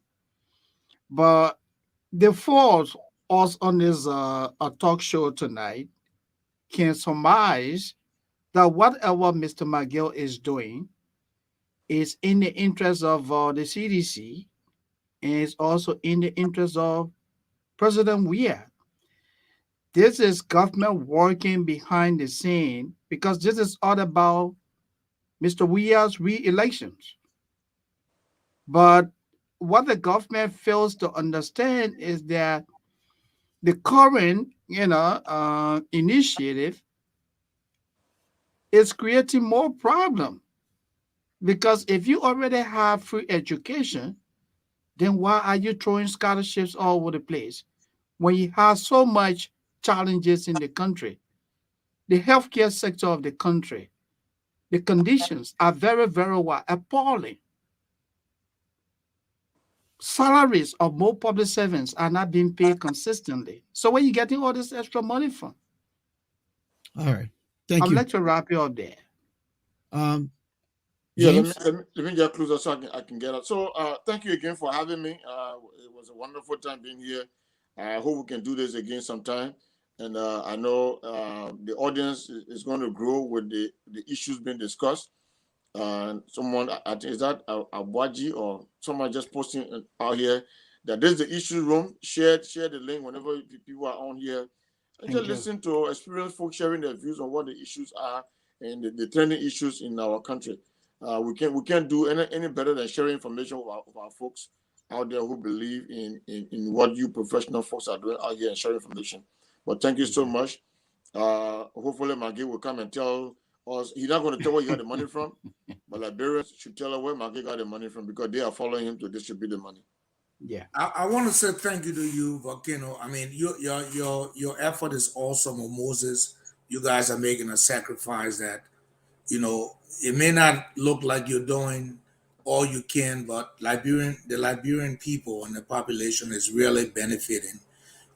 I just want to wrap it up real quick on the issue of Liberty Party. I hope Yumli and Musa can get together and they'll, Yumli, you need to know that Musa has the credibility of the NEC. You need to find a way to pay your dues, get back in the room, talk peace, and get back to CPP. On the Brownie issue, I just pray that, in fact, the national crisis, this is turning out to be a national security crisis. The president can lift his voice and make sure that at least he has a commission. And the president needs to stop talking. Stop talking to our people. When was the last time you had a press conference? I think I want to just be an ordinary Liberian. You need to talk to people in times of national crisis. I think that is something that he needs to do. I'm just wrapping it up to say, Prince Johnson, sadly, as James said, this is the this is the beginning of your end. Nima County has to come in place. Volcano and Moses, it's been a pleasure. Reed Dukes on Friday wouldn't be hurtful, but I like to just say thank you so much for lifting your voice. It may not seem like you're doing or reaching out, but a lot of people are listening. I hope this audience grows. I hope the issues in the issue room will remain very pertinent. Make the sacrifices we're making. Connect with Liberia, connect with more radio stations, connect with all of the counties. And I think we need to start asking for funding for the issues room. You guys are making a sacrifice. You do a full-time job, you go to work, you come back, and you are sacrificing for country. I want to say I appreciate you so much, James. You've been a buddy of mine. Moses, I can't say so much about you. I know. Volcano, you're becoming a giant, Thank you. But let's keep this going. And I'm open for Friday as well. Thank you. God bless. Thank you, Mr. Thank you, Wilson. gentlemen. Thank you. It was good Thank you, having both James. of you here in studios with us. So, Moses, there you have it. I thought it was a great conversation. We covered grounds on a lot of these national trending issues in the country. And again, as I said, we can come back here Friday, pick up on the other bullets, and just roll Yeah, from there. sure. We'll do a quick summary of the Yeah, topic today. Then we just drive into more discussions. Thomas Awaji, one of our brother avid fan. He wants us to come back on Friday. sure. But as I said, no more sunshine calling tango and tango calling sunshine. The, Yeah. the guy enjoys that now. It's time for him to pay his due. Oh, Charles yeah. Taylor paying his due. Prince Johnson is Hmm. supposed to pay his due. And no Of matter course. how long it takes, Ellen will pay her due. Let me be honest with you. This country is sad. It's sad. Who are we going to find to be the right leader? The That's the little hope question. the Liberian people had the other day here is all in shambles. The CPP. You know, uh, President Weah came on a silver platter to change the lives of the Liberian people. Hmm. Now, don't get me wrong, the young man is doing some good things. Oh, yeah. Um, you know, if he understood the real depth of leadership, he would have done things systematically structured. But we've seen that everyone is around President Weah were all opportunists. Look at the structure of his government. It's no secret to the Liberian people. How many people had money when they came in Weah government? How Yeah. many of them? So everyone is a sycophant. Everyone is praising, and he doesn't have the fortitude to also step back and say, wait a minute, this is not about me, this is not about these people, this is about the interest of the Liberian people. Of course, he's doing some good things. I'll give him the credit.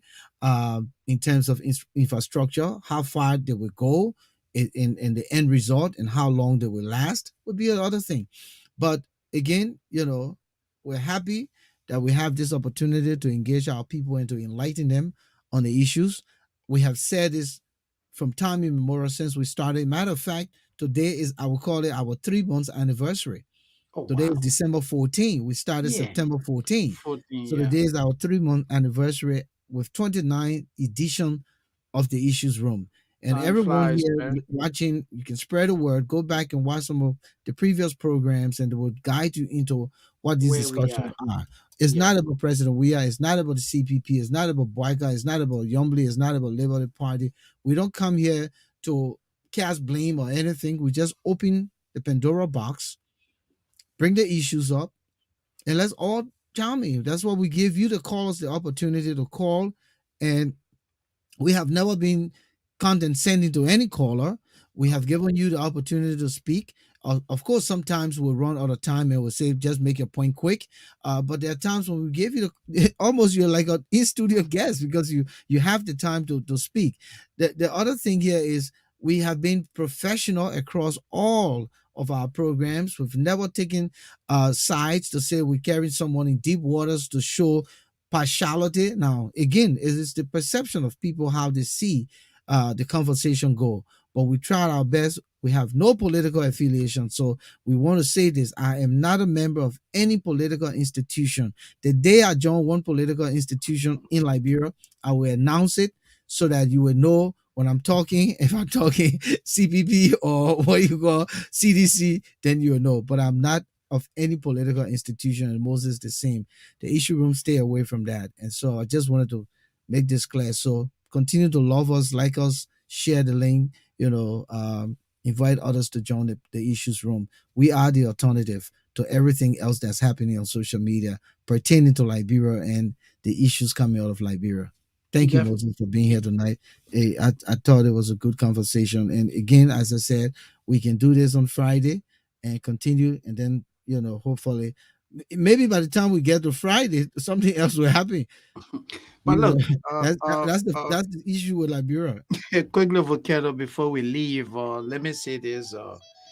Unless the crisis in CPP, I mean, the crisis in Liberty Party is resolved, the future of the CPP remains doomed. That's how I would like to wrap it. Say that again. I said, unless the crisis in Liberty Party is resolved amicably, the future of the CPP remains domed. And I will also add the crisis in the CPP until it is resolved, then the issue of the entire conglomeration. Wait a minute, why this girl waited to the end? Let listen. I will bring her in on the theme song. Why did you wait to the end to call? Precious Carolyn Smith, you've been missing for a while. No, the show's over, right? We're Yeah, about we're playing we the are theme rolling song. out now. But listen, man, we cannot see the call of one of our stalwarts and just ignore it. All right, but So then you're call me live. back. You're live, oh. No, call me Anything to back. say? No, anything to say. You follow the show. Anything to say? Just go ahead. Merry Christmas to you all. Okay. Thank you, Okay. Precious. It Thank was a you. pleasure. Okay, I will. We wish you the Okay. same, Precious. Interestingly. So, Yeah. man, again, we'll be back here Friday. Two things can happen. We either continue with the conversation or we come in with something else. We had something going, but I think we wanted to research further for before we bring that topic, because that one's gonna blow our folks' minds away. Absolutely. And I'm telling you, let's do our research enough. So Moses, when we come in what we consider full. Yeah, very powerful. Yeah. And let me say a hi to Mr. Gabriel Daniels before you leave. Before we leave, he's one of our followers. He listens, he follows the broadcast, and we just want to say publicly that we appreciate you, Mr. Daniels. Thank you for being there for us. Well, somebody said it seemed to you that Moses, you said something about CPP being a hope for Liberian, but you said is not like you to favor anybody. So wait a minute, I don't think he said if CPP. So he's not declaring that CPP is the hope for Liberia. He said it's CPP. So the word is if. So it's a hypothetical. It's going to be the hope for Liberia. Then they need to get an act together. That's what Mr. Sandy said. And this is coming from Emmanuel TS. So just wanted to make that point of correction. Again, thank you guys all there. Let me just quickly run down the lineup, Moses, before we go. Emmanuel Tia, welcome. Seemed to be your first time in the issues room. Make it a place. Come back again. Ora Garway, Gabriel and Daniels, Marion Sandy. And that's the first lady of Mr. Sandy. Louis Page, Philip Bala. We say good evening, welcome to the issues room. Samuel Abu. Mr. Samuel Abu is the Delaware Valley chapter president of the Association of Liberian Journalists in the Americas. Thomas Awaji, my man in Atlanta, welcome, and thanks for being here with us tonight and spreading some good words. Alberto Davis Nemo, thank you for being here. Marty J. Bo II, we say thank you to James Cowboy Moba. Our man Emmanuel Jackson from New England. Thank you also for being here, Miss Comfort Abu, for being in the issues room. It was a pleasure having you. Vahum Mendeman, Florence Stiller, Bark Miller. Let me go up the list. Moses Kamar, Philip Bala, River Sets Pro, that old man. Thank you. In fact, your hoodie will soon be here, and you get your hoodie. James Koiyan was here tonight, so we say thank you. Komna Yeboah,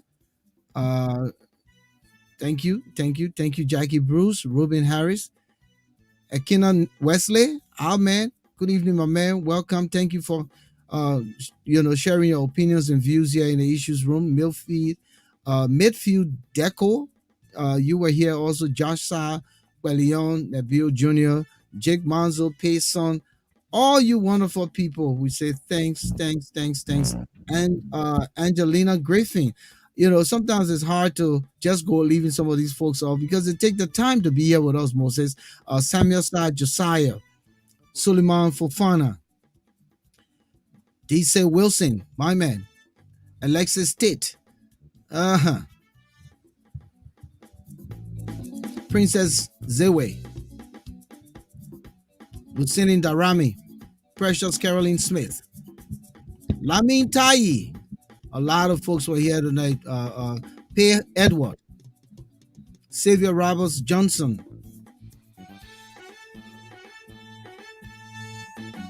Nehemiah Kippart, Jatu Sia Morris, Deda Lapi. Thank you all for being here with us.